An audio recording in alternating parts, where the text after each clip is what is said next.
ਬੱਚਿਓ, ਇਹ ਹੈ ਬੰਟੀ। ਬੰਟੀ ਨੇ ਸ਼ਹਿਰ ਵਿੱਚ ਇੱਕ ਨਵਾਂ ਘਰ ਲਿਆ। ਦੇਖੋ ਬੱਚਿਓ, ਬੰਟੀ ਦਾ ਘਰ ਕਿੰਨਾ ਸੋਹਣਾ ਹੈ।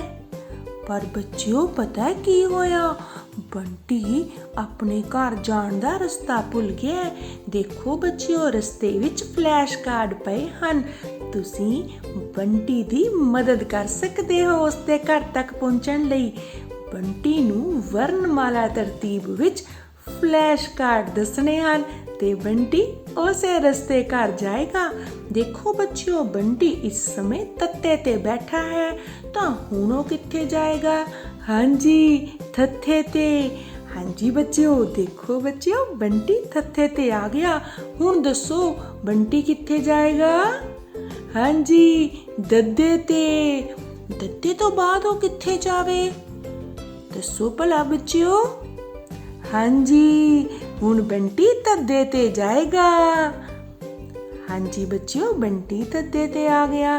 ਹੁਣ ਦੱਦੇ ਤੋਂ ਬਾਅਦ ਕਿੱਧਰ ਜਾਵੇ? ਪੱਪੇ ਤੇ ਜਾਵੇ? ਫੱਫੇ ਤੇ ਜਾਵੇ? ਨਹੀਂ, ਨੰਨੇ ਤੇ ਜਾਏਗਾ। ਹਾਂਜੀ ਬੱਚਿਓ, ਦੱਦੇ ਤੋਂ ਹੁਣ ਬੰਟੀ ਨੰਨੇ ਤੇ ਆ ਗਿਆ।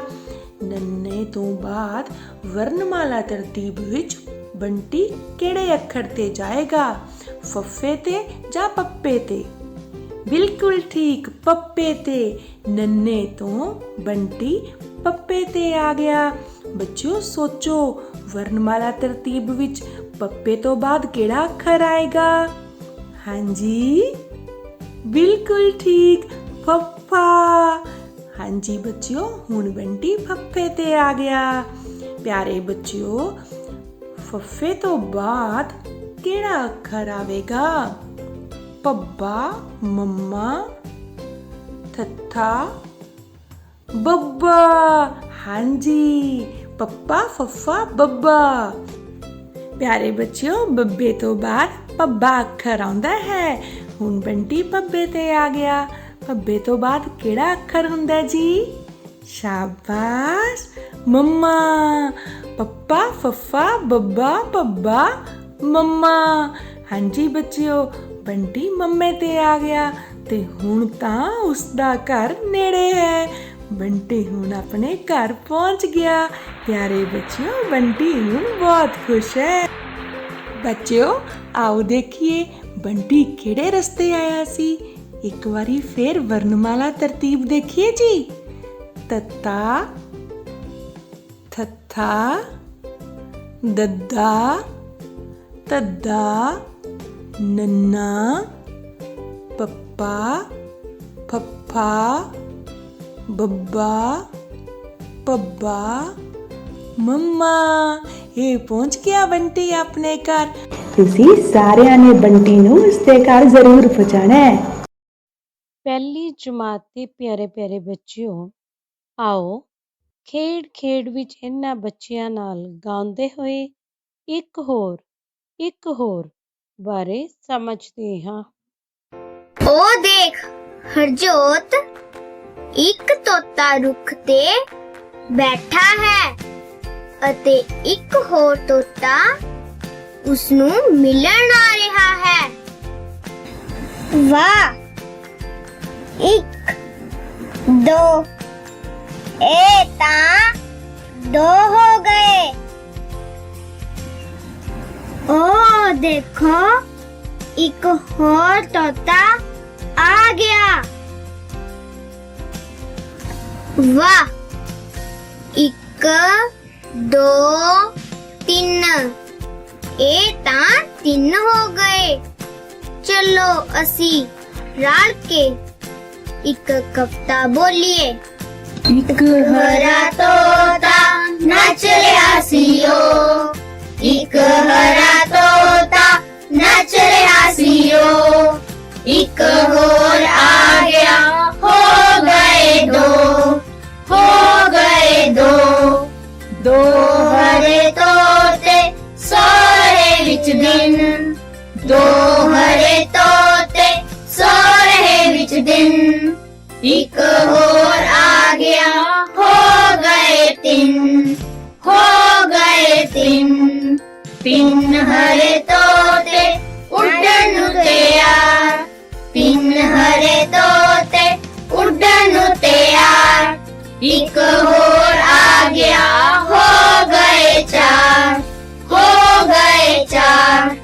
चार हरे तोते नच रहे विच जंज, चार हरे तोते नच रहे विच जंज। एक होर आ गया हो गए पंज, हो गए पंज, हो गए पंज। एक हरा तोता नच रहा सीओ, एक हरा तोता नच रहा सीओ।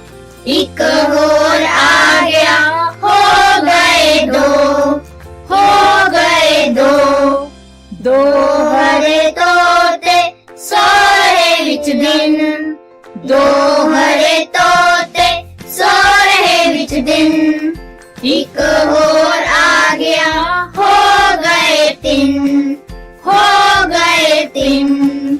तीन हरे तोते उड़न नू तैयार, तीन हरे तोते उड़न नू तैयार।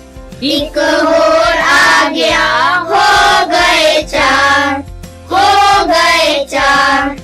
चार हरे तोते नच रहे विच जंज, चार हरे तोते नच रहे विच जंज। एक होर आ गया हो गए पंज, हो गए पंज, हो गए पंज।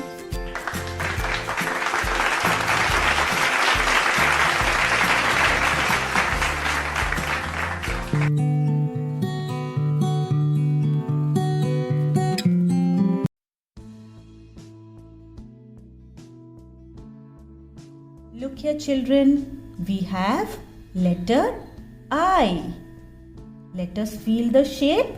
Sleeping line at the top, standing line from the middle, and again a sleeping line at the bottom. It is I.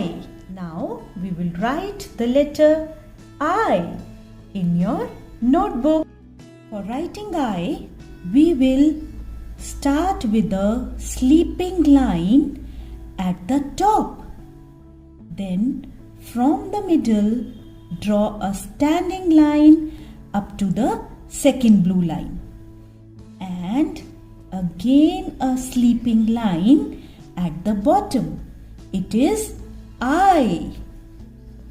A sleeping line, a standing line in the middle, and again a sleeping line at the bottom. It is I. A sleeping line, a standing line, and a sleeping line at the bottom. It is I.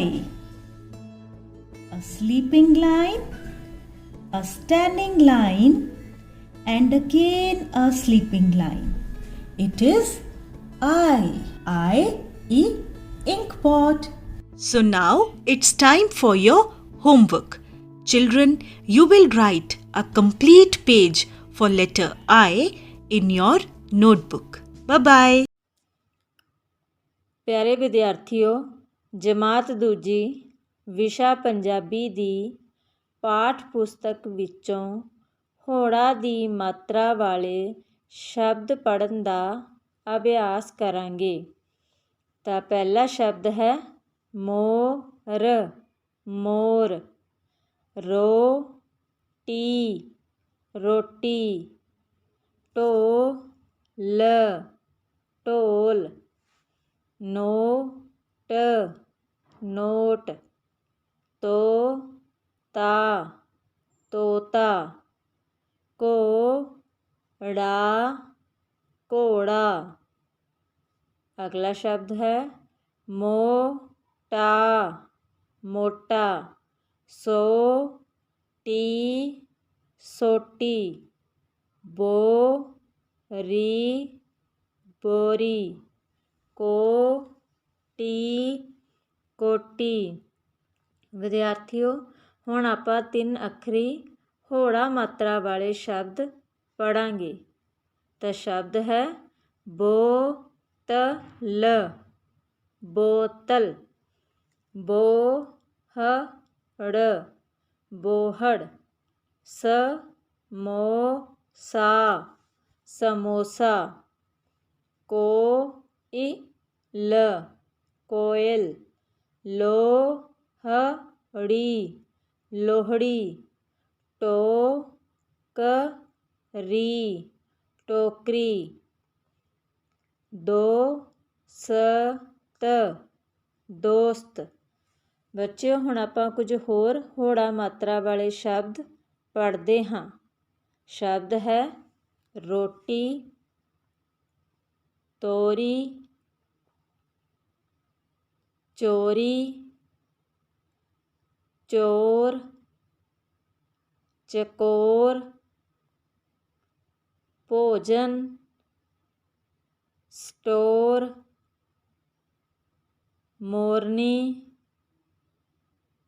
Mohan, ਰਸੋਈ, ਅਖਰੋਟ, ਸਰੋਵਰ, ਸੋਮਵਾਰ, ਮਨੋਹਰ, ਖਰਗੋਸ਼, ਸੋਹਨ। ਹੁਣ ਬੱਚਿਓ ਘਰ ਦਾ ਕੰਮ, ਤੁਸੀਂ ਹੋੜਾ ਦੀ ਮਾਤਰਾ ਵਾਲੇ ਸ਼ਬਦਾਂ ਨੂੰ ਸੁੰਦਰ ਲਿਖਾਈ ਵਿੱਚ ਕਾਪੀ 'ਤੇ ਲਿਖ ਕੇ ਪੜ੍ਹਨ ਦਾ ਅਭਿਆਸ ਕਰਨਾ ਹੈ। ਦੂਜੀ ਜਮਾਤ ਦੇ ਪਿਆਰੇ ਪਿਆਰੇ ਬੱਚਿਓ, ਤੁਸੀਂ ਘਰ ਦੀਆਂ ਵਸਤੂਆਂ ਗਿਣਦੇ ਹੋਏ ਵੱਧ ਘੱਟ ਵਸਤੂਆਂ ਬਾਰੇ ਸਮਝ ਚੁੱਕੇ ਹੋ। ਅੱਜ ਅਸੀਂ ਖੇਡ ਵਿੱਚ ਸੰਖਿਆਵਾਂ ਦੀ ਤੁਲਨਾ ਦੇ ਨਿਯਮਾਂ ਬਾਰੇ ਸਮਝਾਂਗੇ। ਆਓ ਫਿਰ ਸਮਝੀਏ। ਪਾਣੀ ਕੋਲ ਰਹਿੰਦਾ ਹਾਂ, ਵੱਧ ਮੱਛੀਆਂ ਖਾਂਦਾ ਹਾਂ। ਮੱਛੀਆਂ ਦੇ ਵੱਲ ਨਜ਼ਰ ਦੜਾਓ, ਮੇਰੇ ਲਈ ਵੱਧ ਮੱਛੀਆਂ ਲਿਆਓ। ਹਾਂਜੀ ਬੱਚਿਓ, ਇਹ ਹੈ ਮਗਰਮੱਛ। ਦੇਖੋ ਬੱਚਿਓ, ਮਗਰਮੱਛ ਨੂੰ ਬਹੁਤ ਭੁੱਖ ਲੱਗੀ ਹੈ, ਇਸ ਲਈ ਇਸ ਨੇ ਵੱਡਾ ਮੂੰਹ ਖੋਲਿਆ ਹੈ। ਮਗਰਮੱਛ ਆਪਣੀ ਭੁੱਖ ਮਿਟਾਉਣ ਲਈ ਹਮੇਸ਼ਾ ਵੱਧ ਮੱਛੀਆਂ ਖਾਂਦਾ ਹੈ। ਦੇਖੋ ਬੱਚਿਓ, ਇੱਕ ਪਾਸੇ 5 ਮੱਛੀਆਂ, ਦੂਜੇ ਪਾਸੇ 3 ਮੱਛੀਆਂ। ਮਗਰਮੱਛ 5 ਮੱਛੀਆਂ ਵੱਲ ਜਾ ਰਿਹਾ ਹੈ। 5 ਮੱਛੀਆਂ 3 ਮੱਛੀਆਂ ਤੋਂ ਵੱਧ ਹਨ। 3 ਮੱਛੀਆਂ 5 ਮੱਛੀਆਂ ਤੋਂ ਘੱਟ ਹਨ। ਹੁਣ ਤੁਸੀਂ ਦੱਸੋ ਬੱਚਿਓ, ਇੱਕ ਪਾਸੇ 6 ਮੱਛੀਆਂ, ਦੂਜੇ ਪਾਸੇ 4 ਮੱਛੀਆਂ। 6 ਮੱਛੀਆਂ 4 ਮੱਛੀਆਂ ਤੋਂ ਵੱਧ ਹਨ। 4 ਮੱਛੀਆਂ 6 ਮੱਛੀਆਂ ਤੋਂ ਘੱਟ ਹਨ। ਬੱਚਿਓ, ਸਾਡੇ ਮਗਰਮੱਛ ਨੂੰ ਫਲ ਅਤੇ ਮਿਠਾਈਆਂ ਵੀ ਚੰਗੀਆਂ ਲੱਗਦੀਆਂ ਹਨ। ਇੱਕ ਦਿਨ ਮਗਰਮੱਛ ਪਾਣੀ ਤੋਂ ਬਾਹਰ ਆ ਗਿਆ। ਉਸਨੇ ਇੱਕ ਪਾਸੇ 4 ਸੇਬ ਅਤੇ ਦੂਜੇ ਪਾਸੇ 3 ਸੇਬ ਦੇਖੇ। ਮਗਰਮੱਛ ਪਹਿਲਾਂ ਕਿਹੜੇ ਸੇਬ ਖਾਏਗਾ? 4 ਸੇਬ। ਇੱਕ ਪਾਸੇ 8 ਸੇਬ ਅਤੇ ਦੂਜੇ ਪਾਸੇ ਵੀ 8 ਸੇਬ। ਇਹ ਤਾਂ ਬਰਾਬਰ ਹਨ। ਤੁਸੀਂ ਸਾਰੇ ਬਹੁਤ ਸਿਆਣੇ ਬੱਚੇ ਹੋ। ਉਸੇ ਤਰ੍ਹਾਂ ਸਾਡਾ ਮਗਰਮੱਛ ਵੀ ਬਹੁਤ ਸਿਆਣਾ ਹੈ।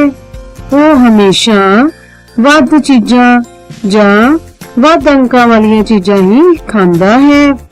ਹੁਣ ਤੁਸੀਂ ਮਗਰਮੱਛ ਦੇ ਖੁੱਲੇ ਮੂੰਹ ਦੀ ਸ਼ਕਲ ਵੱਲ ਦੇਖੋ। ਹੁਣ ਅਸੀਂ ਇਸ ਦੀ ਵਰਤੋਂ ਕਰਾਂਗੇ। ਉਹ ਦੇਖੋ, ਇੱਕ ਪਾਸੇ 9 ਲੱਡੂ ਅਤੇ ਦੂਜੇ ਪਾਸੇ 5 ਲੱਡੂ। ਬੱਚਿਓ, ਮਗਰਮੱਛ ਪਹਿਲਾਂ ਕਿਹੜੇ ਲੱਡੂ ਖਾਏਗਾ? 9 ਲੱਡੂ। ਅਸੀਂ ਲਿਖਾਂਗੇ, ਅਸੀਂ ਪੜਾਂਗੇ 9 5 ਤੋਂ ਵੱਡਾ ਹੈ। ਅਸੀਂ ਲਿਖਾਂਗੇ, ਅਸੀਂ ਪੜਾਂਗੇ 5 9 ਤੋਂ ਛੋਟਾ ਹੈ। ਦੇਖੋ, ਇੱਕ ਪਾਸੇ 8 ਲੱਡੂ ਅਤੇ ਦੂਜੇ ਪਾਸੇ 12 ਲੱਡੂ। ਬੱਚਿਓ, ਵੱਧ ਅੰਕਾਂ ਵਾਲੀ ਸੰਖਿਆ ਹਮੇਸ਼ਾ ਵੱਡੀ ਹੁੰਦੀ ਹੈ। 12 ਵਿੱਚ 2 ਅੰਕ ਹਨ ਅਤੇ 8 ਵਿੱਚ 1 ਅੰਕ ਹੈ। ਹੁਣ ਦੱਸੋ, ਮਗਰਮੱਛ ਪਹਿਲਾਂ ਕਿਹੜੇ ਲੱਡੂ ਖਾਏਗਾ? 12 ਲੱਡੂ। 12 8 ਤੋਂ ਵੱਡਾ ਹੈ। ਦੇਖੋ ਬੱਚਿਓ, ਇੱਕ ਪਾਸੇ 34 ਬਿਸਕੁਟ ਅਤੇ ਦੂਜੇ ਪਾਸੇ 58 ਬਿਸਕੁਟ। ਜੇਕਰ ਸੰਖਿਆਵਾਂ ਦੇ ਅੰਕ ਬਰਾਬਰ ਹੋਣ ਤਾਂ ਬੱਚਿਓ ਦਹਾਈ ਦੇ ਅੰਕਾਂ ਦੀ ਤੁਲਨਾ ਕਰੋ। 34 ਅਤੇ 58 ਵਿੱਚ 2 ਅੰਕ ਹਨ। ਪਰ ਬੱਚਿਓ 58 ਵਿੱਚ ਦਹਾਈ ਦਾ ਅੰਕ 5 3 ਤੋਂ ਵੱਡਾ ਹੈ। ਹੁਣ ਦੱਸੋ, ਮਗਰਮੱਛ ਪਹਿਲਾਂ ਕਿਹੜੇ ਬਿਸਕੁਟ ਖਾਏਗਾ? 58 ਬਿਸਕੁਟ। 34 58 ਤੋਂ ਛੋਟਾ ਹੈ। ਦੇਖੋ, ਇੱਕ ਪਾਸੇ 47 ਅੰਬ ਅਤੇ ਦੂਜੇ ਪਾਸੇ 42 ਅੰਬ। ਬੱਚਿਓ, ਜੇਕਰ ਸੰਖਿਆਵਾਂ ਦੇ ਅੰਕ ਬਰਾਬਰ ਹੋਣ ਅਤੇ ਉਸ ਸੰਖਿਆ ਦਾ ਦਹਾਈ ਦਾ ਅੰਕ ਵੀ ਬਰਾਬਰ ਹੋਵੇ ਤਾਂ ਇਕਾਈ ਦੇ ਅੰਕ ਦੀ ਤੁਲਨਾ ਕਰੋ। 47 ਅਤੇ 42 ਵਿੱਚ 2 ਅੰਕ ਹਨ, ਪਰ ਬੱਚਿਓ 47 ਅਤੇ 42 ਵਿੱਚ ਦਹਾਈ ਦਾ ਅੰਕ 4 ਹੈ। ਪਰ ਇਕਾਈ ਦਾ ਅੰਕ 7 2 ਤੋਂ ਵੱਡਾ ਹੈ। ਹੁਣ ਦੱਸੋ, ਮਗਰਮੱਛ ਪਹਿਲਾਂ ਕਿਹੜੇ ਅੰਬ ਖਾਏਗਾ? 47 ਅੰਬ। 47 42 ਤੋਂ ਵੱਡਾ ਹੈ। ਉਹ ਦੇਖੋ, ਇੱਕ ਪਾਸੇ 38 ਕੇਲੇ ਅਤੇ ਦੂਜੇ ਪਾਸੇ ਵੀ 38 ਕੇਲੇ। ਜੇਕਰ ਦੋਵਾਂ ਸੰਖਿਆਵਾਂ ਦੇ ਦਹਾਈ ਅਤੇ ਇਕਾਈ ਦੇ ਅੰਕ ਇੱਕੋ ਜਿਹੇ ਹੋਣ ਤਾਂ ਸੰਖਿਆਵਾਂ ਬਰਾਬਰ ਹੁੰਦੀਆਂ ਹਨ। ਇਹ ਤਾਂ ਬਰਾਬਰ ਹਨ। 38 ਬਰਾਬਰ 38। ਜਿਸ ਦੇ ਅੰਕ ਜ਼ਿਆਦਾ, ਸੰਖਿਆ ਵੱਡੀ, ਉਹਨੂੰ ਬੁਲਾਈਏ। ਅੰਕ ਜੇ ਹੋਣ ਬਰਾਬਰ, ਅਸੀਂ ਸਥਾਨਕ ਮੁੱਲ ਮਿਲਾਈਏ। ਦਹਾਈ ਸਥਾਨ ਤੋਂ ਸ਼ੁਰੂ ਕਰੀਏ, ਫਿਰ ਇਕਾਈ ਵੱਲ ਜਾਈਏ। ਦਹਾਈ ਦੇ ਅੰਕ ਜੇ ਹੋਣ ਬਰਾਬਰ, ਫਿਰ ਇਕਾਈ ਵੱਲ ਜਾਈਏ। Hello students, today we will discuss complete the words given at page number 28 of your textbooks. Children, in this exercise, you have to write the correct letter to complete the word. Okay, let's start. Children, look at the picture very carefully.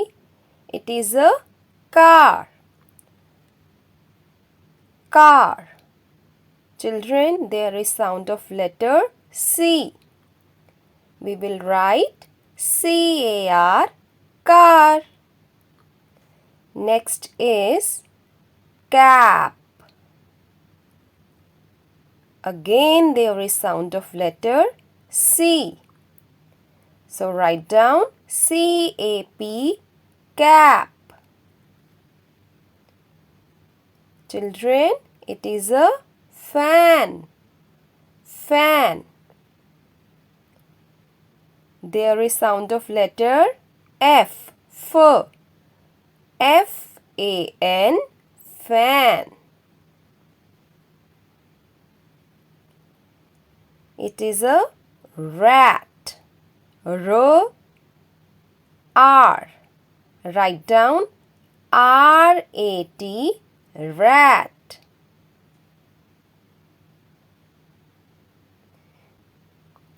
Children, it is a map.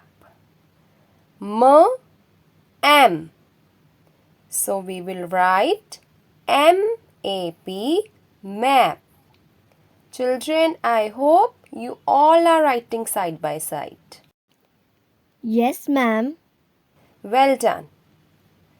Next is hat. Children, H. We will write H-A-T, hat. It is a bag. Bag. B-B. Write down B-A-G, bag.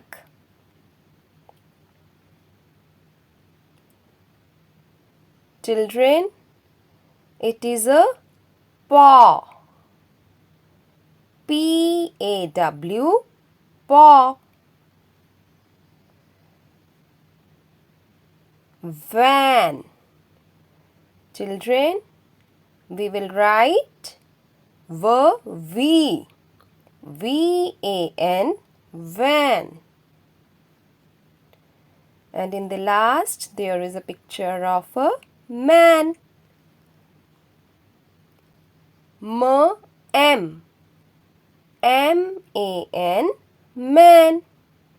Children, I hope you all have enjoyed the class. Now, it's time for your homework. Children, you have to complete the words given at page number 28 of your textbooks. Bye-bye. See you soon. ਪਿਆਰੇ ਬੱਚਿਓ, ਸਤਿ ਸ੍ਰੀ ਅਕਾਲ। ਅੱਜ ਦਾ ਸਾਡਾ ਵਿਸ਼ਾ ਤੀਜੀ ਜਮਾਤ ਦੀ ਪਾਠ ਪੁਸਤਕ ਵਿੱਚੋਂ ਲਿਆ ਗਿਆ ਹੈ।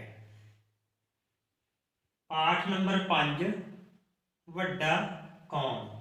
ਜਿਸ ਤਰ੍ਹਾਂ ਕਿ ਤੁਸੀਂ ਇਸ ਪਾਠ ਵਿੱਚ ਪੜ੍ਹਿਆ ਹੈ ਕਿ ਇਸ ਵਿੱਚ ਹੱਥ ਦੀਆਂ 5 ਉਂਗਲਾਂ ਵਿੱਚ ਬਹਿਸ ਹੁੰਦੀ ਹੈ ਕਿ ਸਾਡੇ 5 ਵਿੱਚੋਂ ਕੌਣ ਵੱਡਾ ਹੈ। ਤਾਂ ਅੱਜ ਅਸੀਂ ਇਸ ਪਾਠ ਦਾ ਅਭਿਆਸ ਕਰਾਂਗੇ। ਪਿਆਰੇ ਬੱਚਿਓ, ਅੱਜ ਅਸੀਂ ਪਾਠ ਦਾ ਅਭਿਆਸ ਕਰਾਂਗੇ। ਸਮਝੋ ਤੇ ਲਿਖੋ। ਸਮਝ ਕੇ ਇਹ ਕਿਰਿਆ ਕਰੀਏ। ਪਹਿਲੀ ਤਸਵੀਰ ਜਿਸ ਤਰ੍ਹਾਂ ਤੁਸੀਂ ਦੇਖ ਰਹੇ ਹੋ, ਇਹ ਕੀ ਹੈ ਬੱਚੇ? ਇੱਕ ਪੈਨਸਿਲ ਹੈ। ਤਾਂ ਇਹ ਕਿੰਨੀ ਗਿਣਤੀ 'ਚ ਹੈ? 1 ਹੈ। ਇਸ ਕਰਕੇ ਇਹ ਕੀ ਹੈ? ਇੱਕ ਵਚਨ ਰੂਪ ਹੈ, ਜਿਸ ਤਰ੍ਹਾਂ ਤੁਸੀਂ ਤਸਵੀਰ 'ਚ ਦੇਖ ਰਹੇ ਹੋ। ਤੇ ਅਗਲੀ ਤਸਵੀਰ 'ਚ ਜਿਸ ਤਰ੍ਹਾਂ ਤੁਸੀਂ ਦੇਖ ਰਹੇ ਹੋ, ਪੈਨਸਿਲਾਂ ਦੀ ਗਿਣਤੀ ਵੱਧ ਗਈ ਹੈ। ਤਾਂ ਇਹਨੂੰ ਕੀ ਕਹਾਂਗੇ ਆਪਾਂ? ਇਹ ਬਹੁ ਵਚਨ ਰੂਪ ਹੈ। ਬਹੁ ਦਾ ਮਤਲਬ ਬਹੁਤੇ। ਜਦੋਂ ਗਿਣਤੀ ਵੱਧ ਜਾਵੇ ਤਾਂ ਇਹ ਬਹੁ ਵਚਨ ਰੂਪ ਹੋ ਗਿਆ। ਇਸੇ ਤਰ੍ਹਾਂ ਆਪਣੇ ਕੋਲ ਅਗਲੀ ਤਸਵੀਰ ਤੁਸੀਂ ਦੇਖ ਰਹੇ ਹੋ, ਇਹ ਇੱਕ ਕਿਤਾਬ ਹੈ। ਇਹ ਹੈ ਇੱਕ ਵਚਨ ਰੂਪ, ਕਿਤਾਬ। ਜੇ ਅਸੀਂ ਇਸ ਦਾ ਬਹੁ ਵਚਨ ਰੂਪ ਦੇਖੀਏ ਤਾਂ ਕੀ ਬਣ ਗਿਆ ਆਪਣੇ ਕੋਲ? ਦੇਖੋ, ਕਿਤਾਬਾਂ ਦਾ ਢੇਰ ਲੱਗਿਆ ਹੋਇਆ। ਤਾਂ ਇਹਨੂੰ ਕੀ ਕਹਾਂਗੇ ਆਪਾਂ? ਬਹੁਵਚਨ ਰੂਪ ਨੂੰ ਕਿਤਾਬਾਂ। ਕਿਤਾਬ ਤੋਂ ਵੀ ਕੀ ਬਣ ਗਿਆ? ਕਿਤਾਬਾਂ। ਤਾਂ ਕੰਨਾ ਲਾ ਕੇ ਉੱਪਰ ਬਿੰਦੀ ਲੱਗ ਗਈ। ਇਹਨਾਂ ਸ਼ਬਦਾਂ ਦੇ ਅਨੁਸਾਰ ਹੀ ਅਗਲਾ ਅਭਿਆਸ ਅਸੀਂ ਪਾਠ ਪੁਸਤਕ ਨਾਲ ਸੰਬੰਧਿਤ ਜੋ ਅਸੀਂ ਕਰਦੇ ਹਾਂ। ਦੇਖੋ, ਪਹਿਲਾ ਸ਼ਬਦ ਹੈ ਉਂਗਲ। ਜਿਸ ਤਰ੍ਹਾਂ ਕਿ ਤੁਹਾਨੂੰ ਦਿਖਾਈ ਦੇ ਰਿਹਾ ਹੈ, ਇੱਕ ਉਂਗਲ ਹੈ। ਤਾਂ ਉਸ ਨੂੰ ਕੀ ਲਿਖਾਂਗੇ ਆਪਾਂ? ਇੱਕ ਵਚਨ ਰੂਪ ਵਿੱਚ ਉਂਗਲ।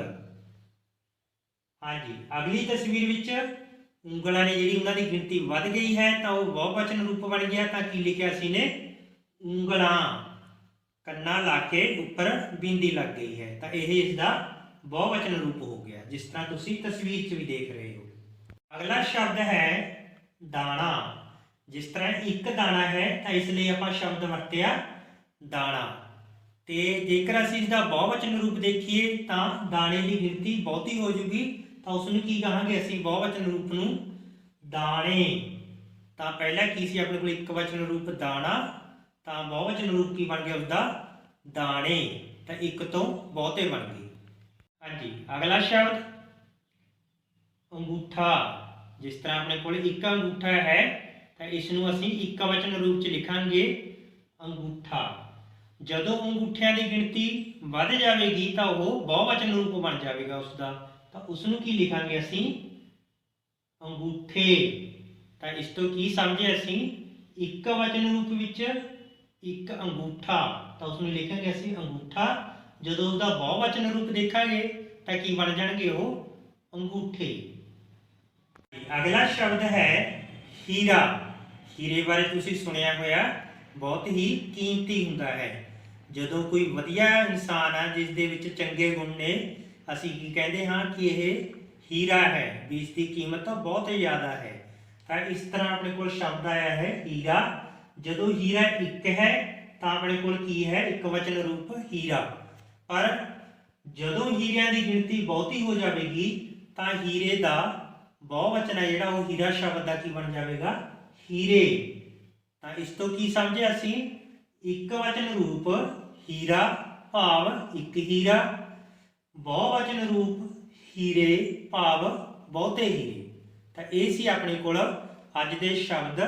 ਇਸ ਤੋਂ ਬਾਅਦ ਬੱਚਿਓ ਅਸੀਂ ਘਰ ਦੇ ਕੰਮ ਬਾਰੇ ਗੱਲ ਕਰਾਂਗੇ। ਤੁਸੀਂ ਕੀ ਕਰਨਾ ਹੈ, ਆਪਣੀਆਂ ਕਾਪੀਆਂ ਵਿੱਚ ਇਹਨਾਂ ਸ਼ਬਦਾਂ ਨੂੰ ਸੁੰਦਰ ਲਿਖਾਈ ਵਿੱਚ ਨੋਟ ਕਰ ਲੈਣਾ ਹੈ ਅਤੇ ਇਹਨਾਂ ਨੂੰ ਯਾਦ ਕਰ ਲੈਣਾ ਹੈ। ਧੰਨਵਾਦ। ਪਿਆਰੇ ਬੱਚਿਓ, ਸਤਿ ਸ਼੍ਰੀ ਅਕਾਲ। ਠੀਕ ਠਾਕ ਹੋ ਬੇਟਾ? ਹੁਣ ਤੱਕ ਬੇਟਾ ਆਪਾਂ ਆਪਣੀ ਗਣਿਤ ਦੀ ਕਿਤਾਬ ਦੇ ਪੰਨਾ ਨੰਬਰ 33 ਤੋਂ 4 ਸਵਾਲ ਹੱਲ ਕਰ ਚੁੱਕੇ ਹਾਂ। ਅੱਜ ਬੇਟਾ ਆਪਾਂ 5ਵਾਂ 6ਵਾਂ ਤੇ 7ਵਾਂ ਸਵਾਲ ਹੱਲ ਕਰਾਂਗੇ। ਬੋਰਡ ਤੇ ਦੇਖੀਏ ਬੇਟਾ 5ਵਾਂ ਸਵਾਲ, ਸਹੀ ਜਵਾਬ ਤੇ ਚੱਕਰ ਲਗਾਓ। ਸਵਾਲ ਪਹਿਲਾ ਕੀ ਹੈ ਬੇਟਾ, 3 ਸੈਂਕੜੇ ਜੋੜ 2 ਇਕਾਈਆਂ ਤੇ 2 ਉੱਤਰ ਦਿੱਤੇ ਗਏ ਨੇ, ਇਹਨਾਂ ਚੋਂ ਆਪਾਂ ਸਹੀ ਦੇ ਉੱਤੇ ਚੱਕਰ ਲਗਾਵਾਂਗੇ। ਇੱਧਰ ਦੇਖੋ ਬੇਟਾ 3 ਸੈਂਕੜੇ, ਆਪਾਂ ਹੁਣ ਕਰੰਸੀ ਗਿਣਦੇ ਆ 100 200 300। 3 ਸੈਂਕੜੇ ਭਾਵ 300। ਅੱਗੇ ਕੀ ਆ, ਦਹਾਈ ਕੋਈ ਨਹੀਂ, ਇਕਾਈਆਂ ਨੇ 1 2। ਹੁਣ ਜੋੜੀਏ ਤਾਂ ਦੇਖੀਏ ਕਿੰਨੇ ਬਣ ਗਏ 300 1 2। आओ बेटा स्थानक मूल सारणी ते इस मुताबिक अंक रखिए। सैकड़े कितने ने बेटे अपने को 3, दहाई कोई नहीं की आवेगा 0 ते इकाइयां कितनियां ने 2, इत्थे की आवेगा 2। फिर कितनी संख्या बन गई 302। हुण इन्हां विचों सही ऑप्शन की है 2 302। फिर इत्थे आपां की रखांगे ਚੱਕਰ। सवाल बेटा 4 सैकड़े जोड़ 3 दहाइयां जोड़ 1 इकाई, 2 उत्तर ने, इन्हां चों देखते हैं किहड़ा सही है। पहला बेटा 4 सैकड़े 100 100 दे आपां नोट गिणीए 100 200 300 400। 3 दहाइयां 10 20 30, इकाई कितने है 1 1। 400 10 420 430 1 31, कितने बन गए 431। हुण आओ बेटा इन्हां नूं स्थानक मुल सारणी दे विच रखिए। सैकड़े कितने ने 4, दहाइयां 3, इकाई 1, कितना बन गया बेटा 431। हुण अपने दो जिहड़े उत्तर आ उन्हां विचों सही किहड़ा है बेटे, बिल्कुल सही पहला 431। इत्थे आपां रखांगे ਚੱਕਰ। 6वां सवाल बेटा खाली ਥਾਵਾਂ ਭਰੋ। ਇਹਦੇ ਵਿੱਚੋਂ दूसरा सवाल हल करांगे बेटा 2 अंकां ਦੀ ਵੱਡੀ ਤੋਂ ਵੱਡੀ ਸੰਖਿਆ ਤੋਂ ਬਿਲਕੁਲ ਪਹਿਲਾਂ ਖਾਲੀ ਸਥਾਨ ਸੰਖਿਆ ਹੈ। ਇੱਥੇ ਆਪਾਂ ਸੰਖਿਆ ਦੇਖਾਂਗੇ ਕਿਹੜੀ ਹੈ। ਇਹ ਦੇਖੋ ਬੇਟਾ 2 ਅੰਕਾਂ ਦੀ ਵੱਡੀ ਤੋਂ ਵੱਡੀ ਸੰਖਿਆ, ਅੱਗੇ ਬੇਟਾ 3 ਅੰਕ ਆ ਜਾਂਦੇ ਨੇ ਤੇ ਬਿਲਕੁਲ ਪਹਿਲਾਂ ਕਿਹੜੀ ਸੰਖਿਆ ਆ ਰਹੀ ਹੈ 98। ਫਿਰ ਆਪਣੇ ਖਾਲੀ ਸਥਾਨ 'ਚ ਕਿਹੜੀ ਸੰਖਿਆ ਆਵੇਗੀ 98। ਅਗਲਾ ਸਵਾਲ ਬੇਟਾ 3 ਅੰਕਾਂ ਦੀ ਛੋਟੀ ਤੋਂ ਛੋਟੀ ਸੰਖਿਆ ਤੋਂ ਬਿਲਕੁਲ ਬਾਅਦ ਖਾਲੀ ਸਥਾਨ ਸੰਖਿਆ ਹੈ। आओ देखिए इत्थे किहड़ी संख्या आवेगी।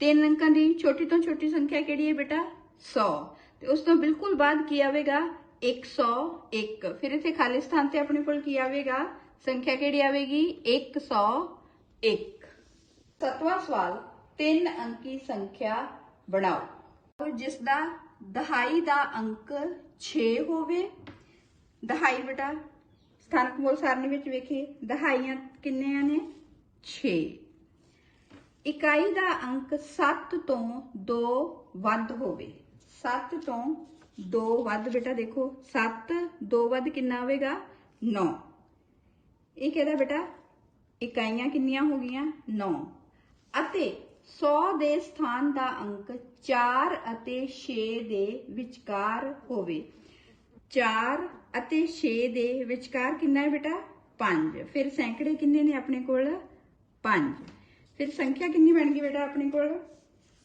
5 ਸੈਂਕੜੇ 6 ਦਹਾਈਆਂ 9 ਇਕਾਈਆਂ ਆਪਾਂ ਇਹਨੂੰ ਕੀ ਬੋਲਾਂਗੇ 569 ਫਿਰ ਆਪਣਾ ਉੱਤਰ ਕੀ ਆਵੇਗਾ ਬੇਟਾ 569 ਉਮੀਦ ਹੈ ਬੇਟਾ ਤੁਹਾਨੂੰ ਹੁਣ ਜੋ ਸਵਾਲ ਸਮਝਾਏ ਨੇ ਸਮਝ ਆ ਗਈ ਹੋਵੇਗੀ ਹੁਣ ਤੁਸੀਂ ਇਹਨਾਂ ਦੇ ਬਾਕੀ ਜਿਹੜੇ ਹਿੱਸੇ ਰਹਿੰਦੇ ਨੇ ਉਹ ਘਰੋਂ ਕਾਪੀ ਤੇ ਬਹੁਤ ਹੀ ਸਟੇਜੇ ਢੰਗ ਨਾਲ ਕਰਨੇ ਨੇ ਅੱਜ ਦੇ ਲਈ ਇੰਨਾ ਹੀ ਧੰਨਵਾਦ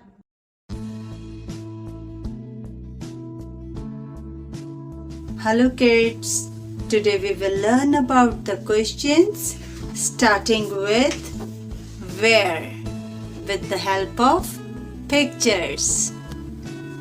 Tell me, where are the birds? Yes, here are, or we can say on the tree. Where are the pens? Yes, in the box. Where is the book? Yes, here it is. Move on. Let's learn how to write answers to such questions.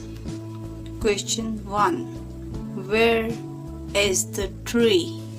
Yes, in the middle of the park.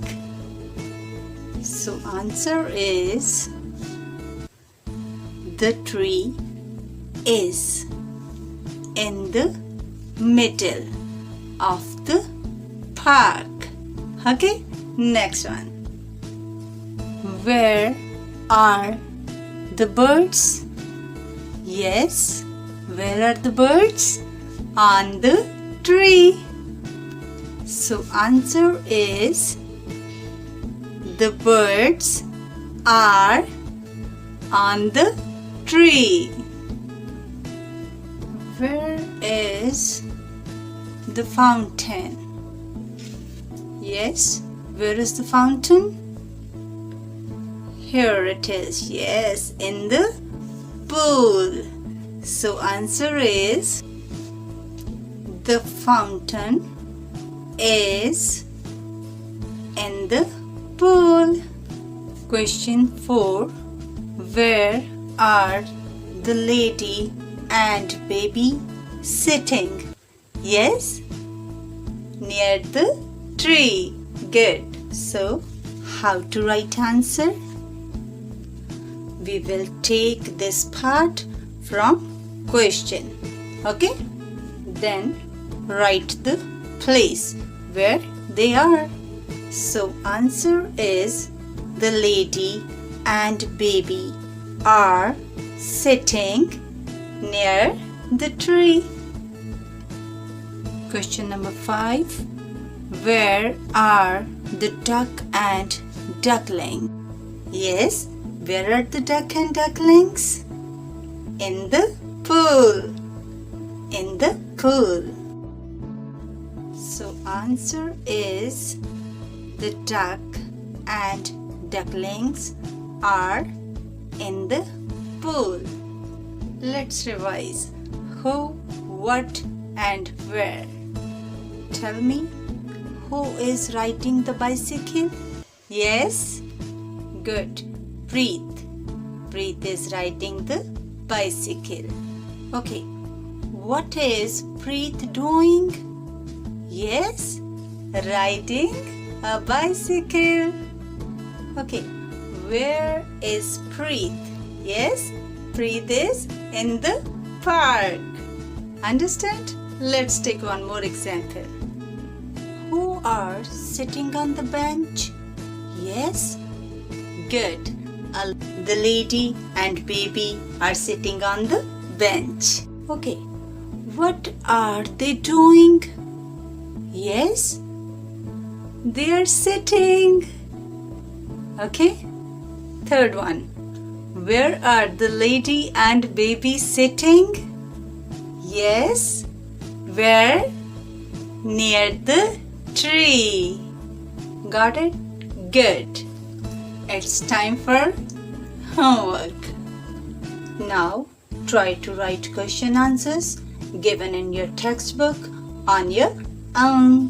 Bye bye. ਪਿਆਰੇ ਵਿਦਿਆਰਥੀਓ, ਤੁਹਾਨੂੰ ਸਭ ਨੂੰ ਆਪਣਾ ਜਨਮ ਦਿਨ ਮਨਾਉਣਾ ਬਹੁਤ ਚੰਗਾ ਲੱਗਦਾ ਹੋਵੇਗਾ, ਕਿਉਂਕਿ ਉਸ ਦਿਨ ਤੁਹਾਨੂੰ ਤੋਹਫੇ ਵੀ ਮਿਲਦੇ ਹੋਣਗੇ, ਹੈ ਨਾ? ਪਰ ਤੋਹਫਿਆਂ ਦੇ ਉਲਟ ਤੁਸੀਂ ਉਹਨਾਂ ਨੂੰ ਕੁਝ ਵੀ ਨਹੀਂ ਦਿੰਦੇ ਹੋਵੋਗੇ। ਪਰ ਬੱਚਿਓ, ਗੁਰਲੀਨ ਨੇ ਇਸ ਵਾਰ ਆਪਣੇ ਜਨਮ ਦਿਨ 'ਤੇ ਕੁਝ ਅਲੱਗ ਕੀਤਾ। ਬੱਚਿਓ, ਤਸਵੀਰ ਨੂੰ ਦੇਖੋ ਅਤੇ ਦੱਸੋ ਗੁਰਲੀਨ ਕੀ ਕਰ ਰਹੀ ਹੈ? ਬਿਲਕੁਲ ਠੀਕ ਹੈ ਬੱਚਿਓ, ਗੁਰਲੀਨ ਪੌਦੇ ਲਗਾ ਰਹੀ ਹੈ। ਵਿਦਿਆਰਥੀਓ, ਕੀ ਤੁਸੀਂ ਪੌਦਿਆਂ ਦੀ ਮਹੱਤਤਾ ਬਾਰੇ ਜਾਣਦੇ ਹੋ? ਪੌਦੇ ਸਾਨੂੰ ਫਲ, ਫੁੱਲ, ਲੱਕੜ ਦਿੰਦੇ ਹਨ ਅਤੇ ਇਸ ਤੋਂ ਇਲਾਵਾ ਮਨੁੱਖ ਨੂੰ ਜਿਉਣ ਦੇ ਲਈ ਪਾਣੀ, ਭੋਜਨ ਅਤੇ ਸ਼ੁੱਧ ਹਵਾ ਦੀ ਜ਼ਰੂਰਤ ਪੈਂਦੀ ਹੈ ਅਤੇ ਸ਼ੁੱਧ ਹਵਾ ਸਾਨੂੰ ਪੌਦਿਆਂ ਤੋਂ ਮਿਲਦੀ ਹੈ। ਪੌਦੇ ਸਾਨੂੰ ਆਕਸੀਜਨ ਦਿੰਦੇ ਨੇ ਜੋ ਸਾਡੇ ਜਿਉਂਦੇ ਰਹਿਣ ਲਈ ਬਹੁਤ ਜ਼ਰੂਰੀ ਹੈ।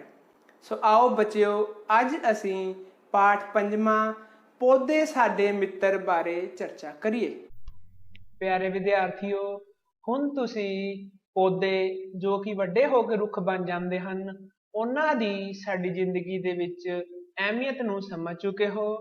ਤੇ ਬੱਚਿਓ, ਸਾਨੂੰ ਵੀ ਗੁਰਲੀਨ ਦੀ ਤਰ੍ਹਾਂ ਆਪਣੇ ਜਨਮ ਦਿਨ ਤੇ ਅਤੇ ਖਾਸ ਦਿਨਾਂ ਦੇ ਵਿੱਚ ਵੱਧ ਤੋਂ ਵੱਧ ਰੁੱਖ ਲਗਾਉਣੇ ਚਾਹੀਦੇ ਹਨ ਅਤੇ ਉਹਨਾਂ ਦੀ ਸਾਂਭ ਸੰਭਾਲ ਵੀ ਕਰਨੀ ਚਾਹੀਦੀ ਹੈ।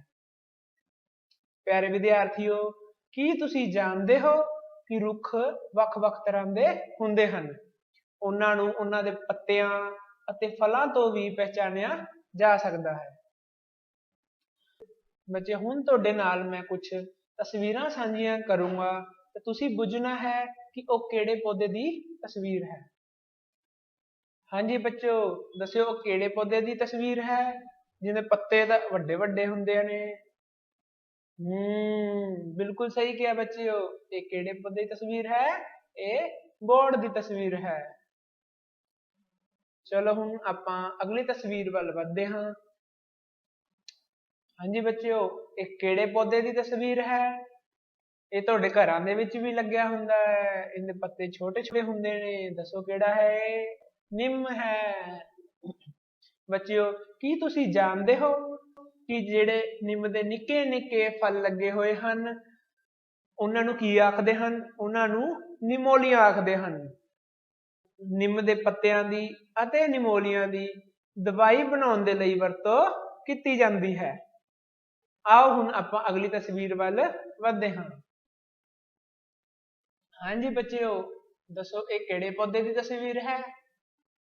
ਬਿਲਕੁਲ ਠੀਕ ਹੈ ਬੱਚਿਓ, ਇਹ ਸ਼ਹਿਤੂਤ ਹੈ। ਹਾਂਜੀ ਬੱਚਿਓ, ਇਹ ਕਿਸ ਪੌਦੇ ਦੀ ਤਸਵੀਰ ਹੈ? ਇਹ ਖਜੂਰ ਦੀ ਤਸਵੀਰ ਹੈ। ਖਜੂਰ ਸਾਰੇ ਖਾਂਦੇ ਹੀ ਹੋਵੋਗੇ ਨਾ। ਹੁਣ ਅਗਲੀ ਤਸਵੀਰ ਦੇਖਦੇ ਹਾਂ। ਹਾਂਜੀ ਬੱਚਿਓ, ਇਹ ਕਾਹਦੀ ਤਸਵੀਰ ਹੈ? ਤਸਵੀਰ ਵਿੱਚ ਅਮਰੂਦ ਲੱਗੇ ਹੋਏ ਹਨ। ਮਤਲਬ ਇਹ ਕਿਹੜੇ ਪੌਦੇ ਦੀ ਤਸਵੀਰ ਹੈ? ਅਮਰੂਦਾਂ ਦੇ ਪੌਦੇ ਦੀ ਤਸਵੀਰ ਹੈ। ਬਿਲਕੁਲ ਠੀਕ ਹੈ, ਸ਼ਾਬਾਸ਼। ਹਾਂਜੀ ਬੱਚਿਓ, ਹੁਣ ਇਹ ਤਸਵੀਰ ਬੁੱਝੋ ਕਿਸ ਪੌਦੇ ਦੀ ਤਸਵੀਰ ਹੈ? ਇਹ ਕਾਹਦੀ ਤਸਵੀਰ ਹੈ? ਇਹ ਪਾਪੂਲਰ ਦੀ ਤਸਵੀਰ ਹੈ। ਹਾਂਜੀ ਪਿਆਰੇ ਵਿਦਿਆਰਥੀਓ, ਇਹ ਕਿਸ ਪੌਦੇ ਦੀ ਤਸਵੀਰ ਹੈ? ਬਿਲਕੁਲ ਠੀਕ ਕਿਹਾ, ਇਹ ਕਾਹਦੀ ਤਸਵੀਰ ਹੈ? ਇਹ ਪੇਠੇ ਦੀ ਵੇਲ ਹੈ। ਸੋ ਪਿਆਰੇ ਵਿਦਿਆਰਥੀਓ, ਮੈਨੂੰ ਪੂਰੀ ਉਮੀਦ ਹੈ ਕਿ ਤੁਸੀਂ ਅੱਜ ਵੱਖ-ਵੱਖ ਪੌਦਿਆਂ ਬਾਰੇ ਸਮਝ ਗਏ ਹੋਵੋਗੇ। ਸੋ ਬੱਚਿਓ, ਤੁਹਾਡਾ ਘਰ ਦਾ ਕੰਮ ਇਹ ਹੈ ਕਿ ਤੁਸੀਂ 5 ਤਰ੍ਹਾਂ ਦੇ ਪੱਤੇ ਇਕੱਠੇ ਕਰਨੇ ਹਨ ਅਤੇ ਉਹਨਾਂ ਨੂੰ ਕਾਪੀ ਤੇ ਚਿਪਕਾ ਕੇ ਉਹਨਾਂ ਦਾ ਨਾਮ ਲਿਖਣਾ ਹੈ।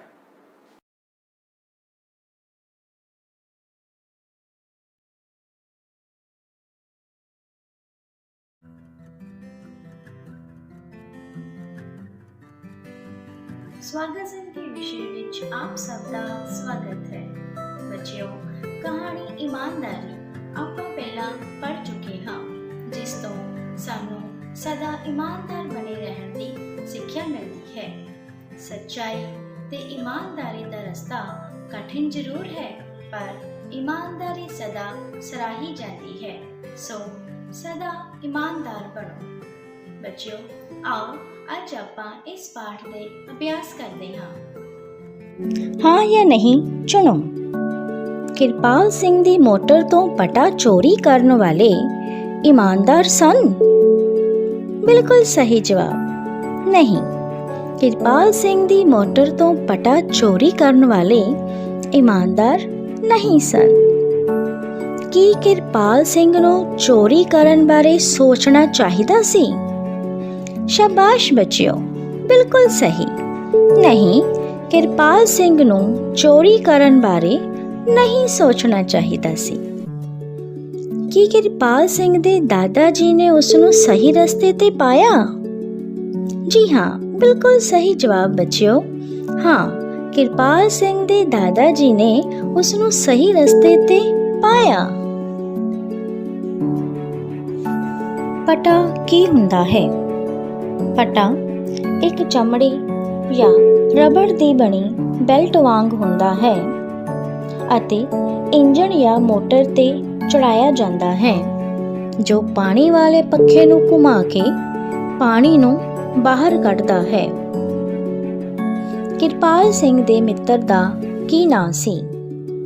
ਕਿਰਪਾਲ ਸਿੰਘ ਦੇ ਮਿੱਤਰ ਦਾ ਨਾਂ ਪ੍ਰੇਮ ਸਿੰਘ ਸੀ। ਕਿਰਪਾਲ ਸਿੰਘ ਨੇ ਪਟਾ ਉਤਾਰ ਕੇ ਵੀ ਚੋਰੀ ਨਾ ਕਰਨ ਦਾ ਫੈਸਲਾ ਲਿਆ। ਕਿਉਂ? ਕਿਰਪਾਲ ਸਿੰਘ ਨੇ ਪਟਾ ਉਤਾਰ ਕੇ ਵੀ ਚੋਰੀ ਨਾ ਕਰਨ ਦਾ ਫੈਸਲਾ ਇਸ ਲਈ ਲਿਆ ਕਿਉਂਕਿ ਉਸ ਦੇ ਦਾਦਾ ਜੀ ਨੇ ਉਸ ਨੂੰ ਇਮਾਨਦਾਰੀ ਦੀ ਸਿੱਖਿਆ ਦਿੱਤੀ ਸੀ ਅਤੇ ਕਿਹਾ ਸੀ, ਬੇਈਮਾਨੀ ਦਾ ਬਦਲਾ ਬੇਈਮਾਨੀ ਨਾਲ ਲੈਣ ਵਾਲਾ ਮਹਾਂ ਬੇਈਮਾਨ ਹੁੰਦਾ ਹੈ। ਸੋ ਇਮਾਨਦਾਰੀ ਕਦੀ ਨਾ ਛੱਡੋ। ਬੱਚਿਓ, ਅੱਜ ਆਪਾਂ ਇਮਾਨਦਾਰੀ ਪਾਠ ਦੀ ਅਭਿਆਸ ਅਤੇ ਪ੍ਰਸ਼ਨ ਉੱਤਰਾਂ ਨੂੰ ਹੱਲ ਕਰ ਲਿਆ ਹੈ ਅਤੇ ਆਸ ਹੈ ਕਿ ਤੁਹਾਨੂੰ ਸਾਰੇ ਅਭਿਆਸ ਦੀ ਸਮਝ ਵੀ ਆ ਗਈ ਹੈ। ਬੱਚਿਓ, ਇਸ ਪਾਠ ਦੇ ਪ੍ਰਸ਼ਨ ਉੱਤਰ ਤੁਸੀਂ ਆਪਣੀਆਂ ਕਾਪੀਆਂ ਤੇ ਲਿਖਣੇ ਹਨ ਤੇ ਨਾਲ ਹੀ ਤੁਸੀਂ ਉਹਨਾਂ ਨੂੰ ਯਾਦ ਵੀ ਕਰਨਾ ਹੈ। ਵਿਸ਼ਾ ਪੰਜਾਬੀ ਜਮਾਤ ਚੌਥੀ ਪਾਠ 5।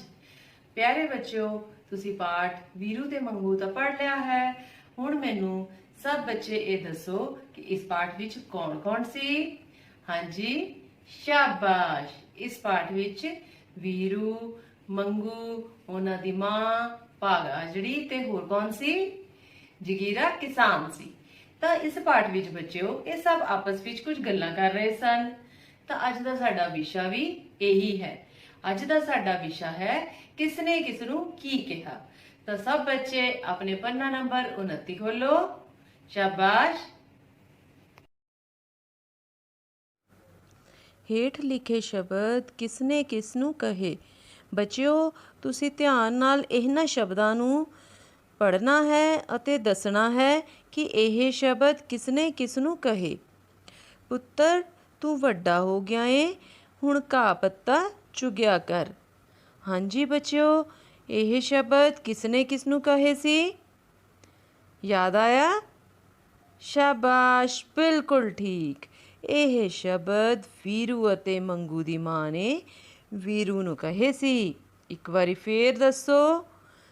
ਇਹ ਸ਼ਬਦ ਵੀਰੂ ਅਤੇ ਮੰਗੂ ਦੀ ਮਾਂ ਨੇ ਕਿਸ ਨੂੰ ਕਹੇ ਸੀ?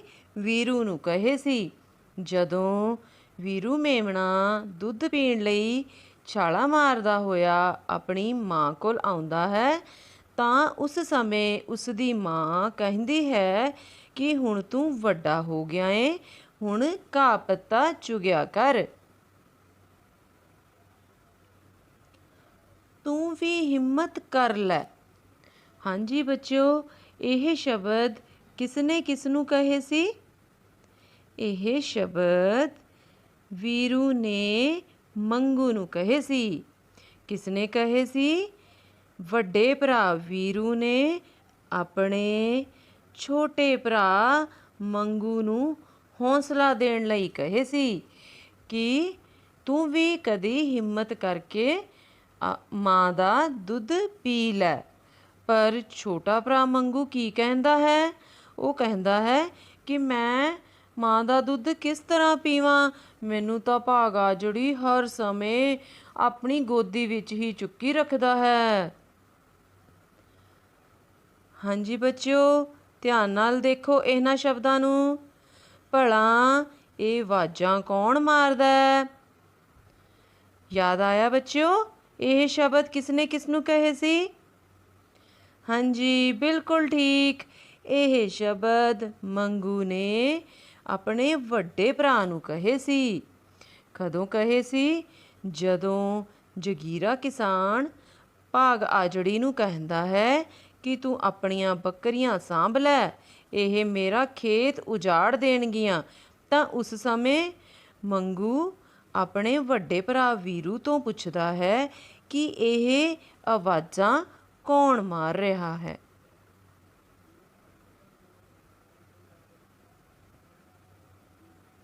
ਅਸੀਂ ਨਹੀਂ ਖਾਣੀ ਲੁੰਗ। ਭਾਗ ਆਜੜੀ ਹਰ ਰੋਜ਼ ਕੋਈ ਨਾ ਕੋਈ ਰੁੱਖ ਵੱਢ ਦਿੰਦਾ। ਹਾਂਜੀ ਬੱਚਿਓ, ਯਾਦ ਕਰੋ ਇਹ ਸ਼ਬਦ ਕਿਸਨੇ ਕਿਸ ਨੂੰ ਕਹੇ ਸੀ? ਹਾਂਜੀ, ਇਹ ਸ਼ਬਦ ਵੀਰੂ ਨੇ ਆਪਣੇ ਛੋਟੇ ਭਰਾ ਮੰਗੂ ਨੂੰ ਕਹੇ ਸੀ। ਕਿਸਨੇ ਕਿਸ ਨੂੰ ਕਹੇ ਸੀ? ਵੀਰੂ ਨੇ ਮੰਗੂ ਨੂੰ, ਕਿਉਂਕਿ ਉਸਨੂੰ ਬਹੁਤ ਫਿਕਰ ਹੁੰਦਾ ਹੈ ਕਿ ਜੇਕਰ ਭਾਗ ਆਜੜੀ ਹਰ ਰੋਜ਼ ਇਸ ਤਰ੍ਹਾਂ ਰੁੱਖ ਵੱਢਦਾ ਰਿਹਾ ਤਾਂ ਇੱਕ ਦਿਨ ਸਾਰੇ ਰੁੱਖ ਮੁੱਕ ਜਾਣਗੇ। ਹਾਂਜੀ ਬੱਚਿਓ, ਹੁਣ ਸਭ ਬੱਚੇ ਆਪਣੇ ਘਰ ਦਾ ਕੰਮ ਨੋਟ ਕਰੋ। ਹੇਠ ਲਿਖੇ ਸ਼ਬਦ ਕਿਸਨੇ ਕਿਸ ਨੂੰ ਕਹੇ? ਬੱਚਿਓ, ਇਹਨਾਂ ਸ਼ਬਦਾਂ ਨੂੰ ਨੋਟ ਕਰੋ। ਮਾਂ ਘਾਹ ਪੱਤਾਂ ਤਾਂ ਕੁਸੈਲਾ ਜਿਹਾ ਹੁੰਦਾ, ਮੇਰੀ ਜੀਭ ਕੌੜੀ ਹੋ ਜਾਂਦੀ ਆ। ਦੂਸਰਾ ਹੈ ਹਾਂ ਵੀਰ, ਪਰ ਮੈਂ ਅਜੇ ਛੋਟਾ ਹਾਂ।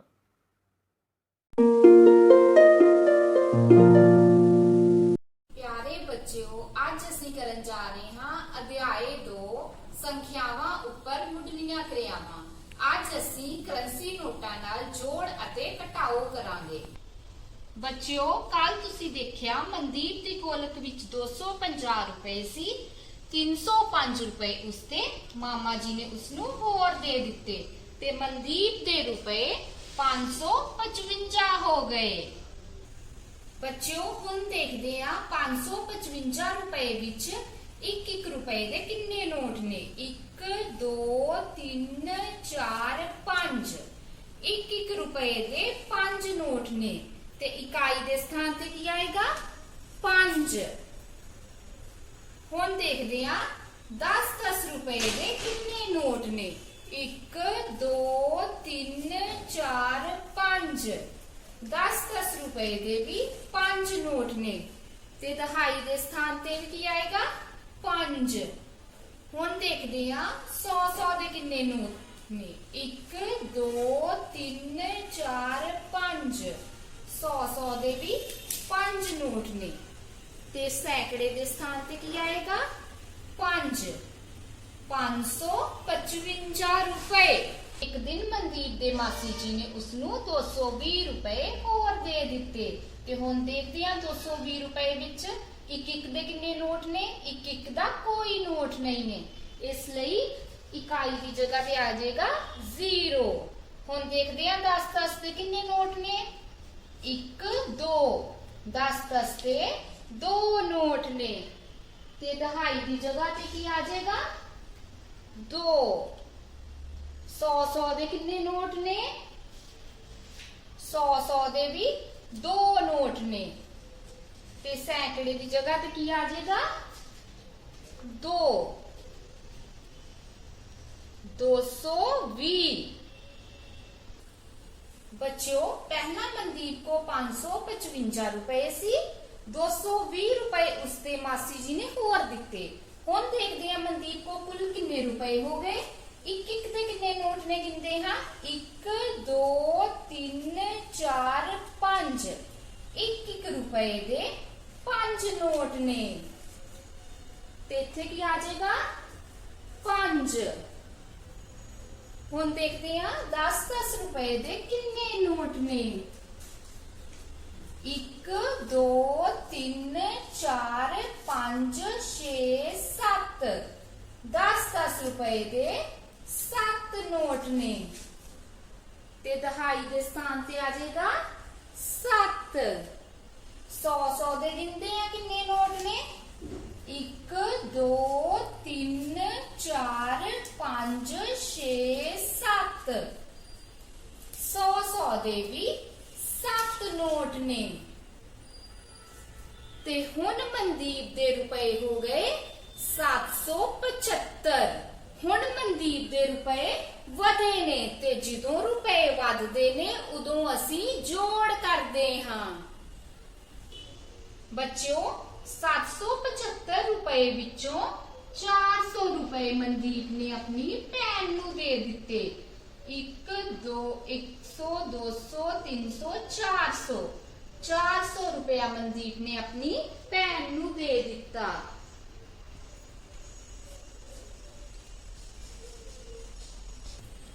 हुण देखते हैं बच्चों 400 रुपया अपनी भैन नूं देण तो बाद मनदीप दे रुपए किन्ने रह गए।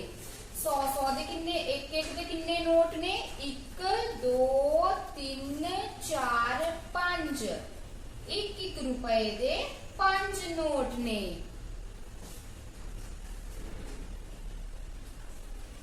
हुण देखते हैं 10-10 दे किन्ने नोट ने 1 2 3 4 5 6 7 10-10 दे भी 7 नोट ने। हुण देखते हैं 100 दे किन्ने नोट ने 1 2 3 100 दे 3 नोट ने।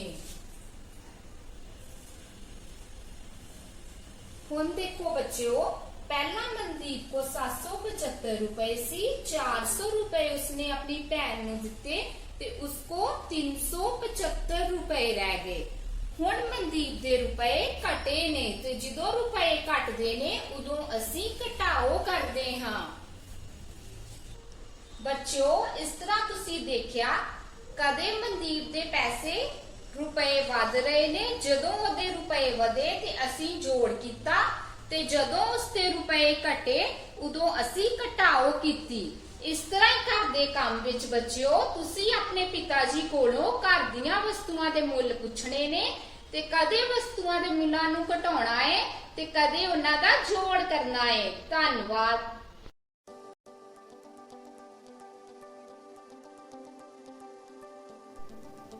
Months of the year. Dear students, do you know how many months are there in a year? Yes, there are 12 months in a year. Today we are going to learn months of the year, right? Let me place it here. Okay? Now students, look here. January. January is at number 1. So, January is the first month of the year. And students, January has 31 days. Right? Now, look here. February. February is at number 2. So, February is the second month of the year. Right?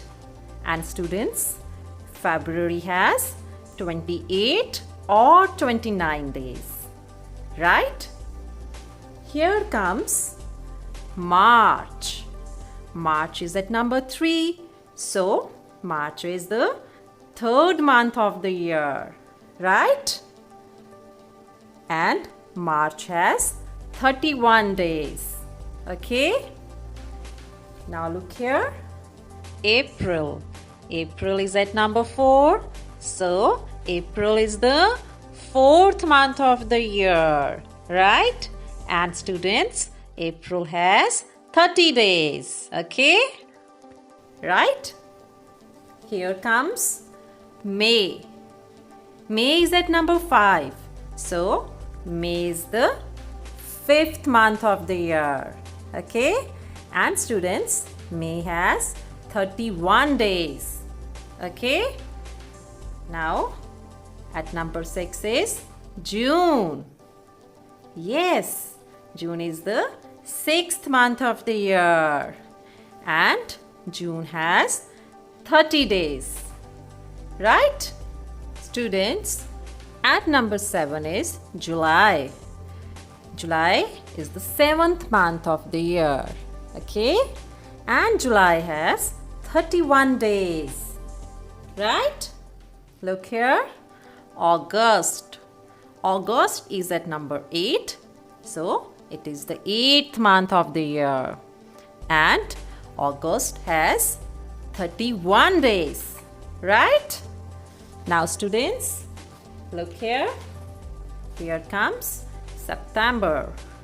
September is at number 9. So, September is the 9th month of the year. And September has 30 days. Okay?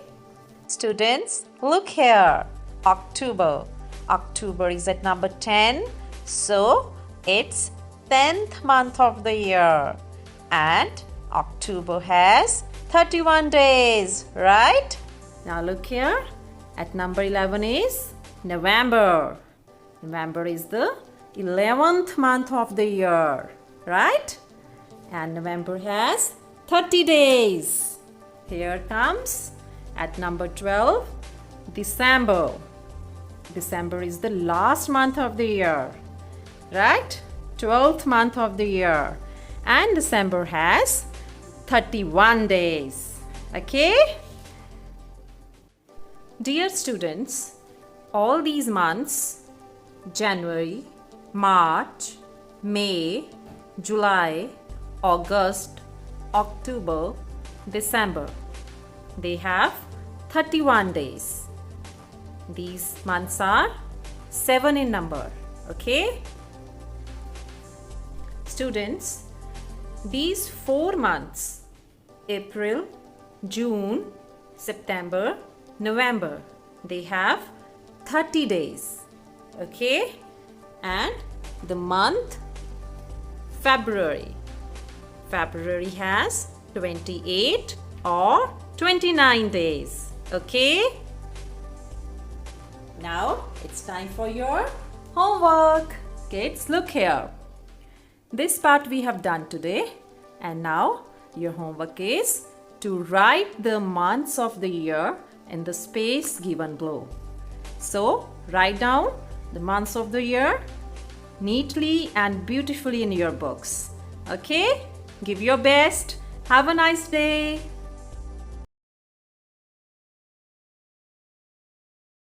ਬੱਚਿਓ, ਮਨੁੱਖ ਵਾਂਗ ਜੰਤੂ ਵੀ ਆਪਣੇ ਬੱਚਿਆਂ ਦੀ ਦੇਖਭਾਲ ਕਰਦੇ ਹਨ ਅਤੇ ਹੁਣ ਤੱਕ ਤੁਸੀਂ ਥਣਧਾਰੀ ਜੰਤੂਆਂ ਬਾਰੇ ਤਾਂ ਪੜ੍ਹ ਹੀ ਚੁੱਕੇ ਹੋ ਕਿ ਜਿਹੜੇ ਜੰਤੂ ਬੱਚਿਆਂ ਨੂੰ ਜਨਮ ਦਿੰਦੇ ਹਨ ਉਹਨਾਂ ਨੂੰ ਥਣਧਾਰੀ ਜੰਤੂ ਕਿਹਾ ਜਾਂਦਾ ਹੈ।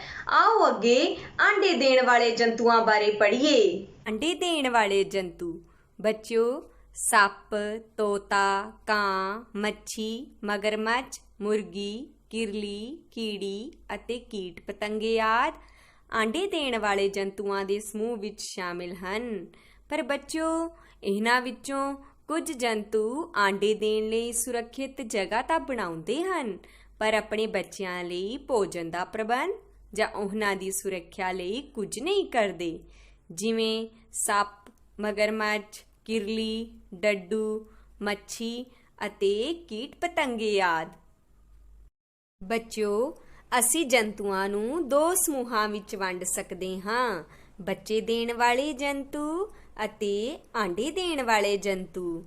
ਬੱਚਿਓ, ਬੱਚੇ ਦੇਣ ਵਾਲੇ ਜੰਤੂਆਂ ਦੇ ਸਮੂਹ ਵਿੱਚ ਸ਼ੇਰ, ਚੀਤਾ, ਹਿਰਨ, ਬਿੱਲੀ, ਹਾਥੀ, ਸੂਰ ਆਦਿ ਸ਼ਾਮਿਲ ਹਨ, ਜਦਕਿ ਆਂਡੇ ਦੇਣ ਵਾਲੇ ਜੰਤੂਆਂ ਦੇ ਸਮੂਹ ਵਿੱਚ ਕਾਂ, ਕੀੜੀ, ਤੋਤਾ, ਮੱਛੀ, ਸੱਪ, ਮਗਰਮੱਛ ਆਦਿ ਸ਼ਾਮਿਲ ਹਨ। ਆਓ ਇਹਨਾਂ ਵਿੱਚ ਹੋਰ ਅੰਤਰ ਜਾਣੀਏ।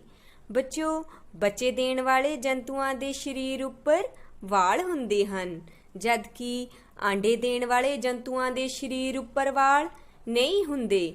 ਤੁਸੀਂ ਇਹ ਅੰਤਰ ਇਹਨਾਂ ਦੋਨਾਂ ਤਸਵੀਰਾਂ ਵਿੱਚ ਵੀ ਦੇਖ ਸਕਦੇ ਹੋ ਕਿ ਘੋੜੀ ਦੇ ਸਰੀਰ ਉੱਤੇ ਵਾਲ ਹਨ, ਜਦਕਿ ਮਗਰਮੱਛ ਦੇ ਸਰੀਰ ਉੱਤੇ ਵਾਲ ਨਹੀਂ ਹਨ।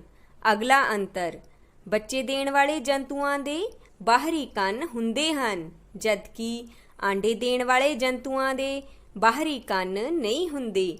ਦੇਖੋ ਬੱਚਿਓ, ਗਾਂ ਦੇ ਕੰਨ ਨਜ਼ਰ ਆ ਰਹੇ ਹਨ, ਜਦਕਿ ਡੱਡੂ ਦੇ ਕੰਨ ਨਜ਼ਰ ਨਹੀਂ ਆ ਰਹੇ। ਆਓ ਬੱਚਿਓ, ਇਸ ਨਾਲ ਸੰਬੰਧਿਤ ਕੁਝ ਪ੍ਰਸ਼ਨ ਹੱਲ ਕਰੀਏ।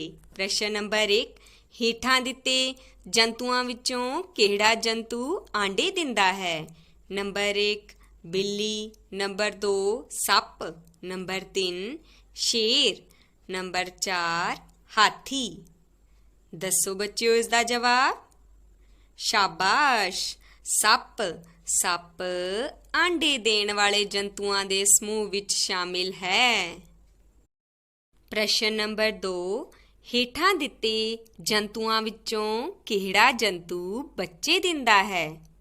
ਨੰਬਰ 1 ਮੱਛੀ, ਨੰਬਰ 2 ਕਿਰਲੀ, ਨੰਬਰ 3 ਮਗਰਮੱਛ, ਨੰਬਰ 4 ਬਿੱਲੀ।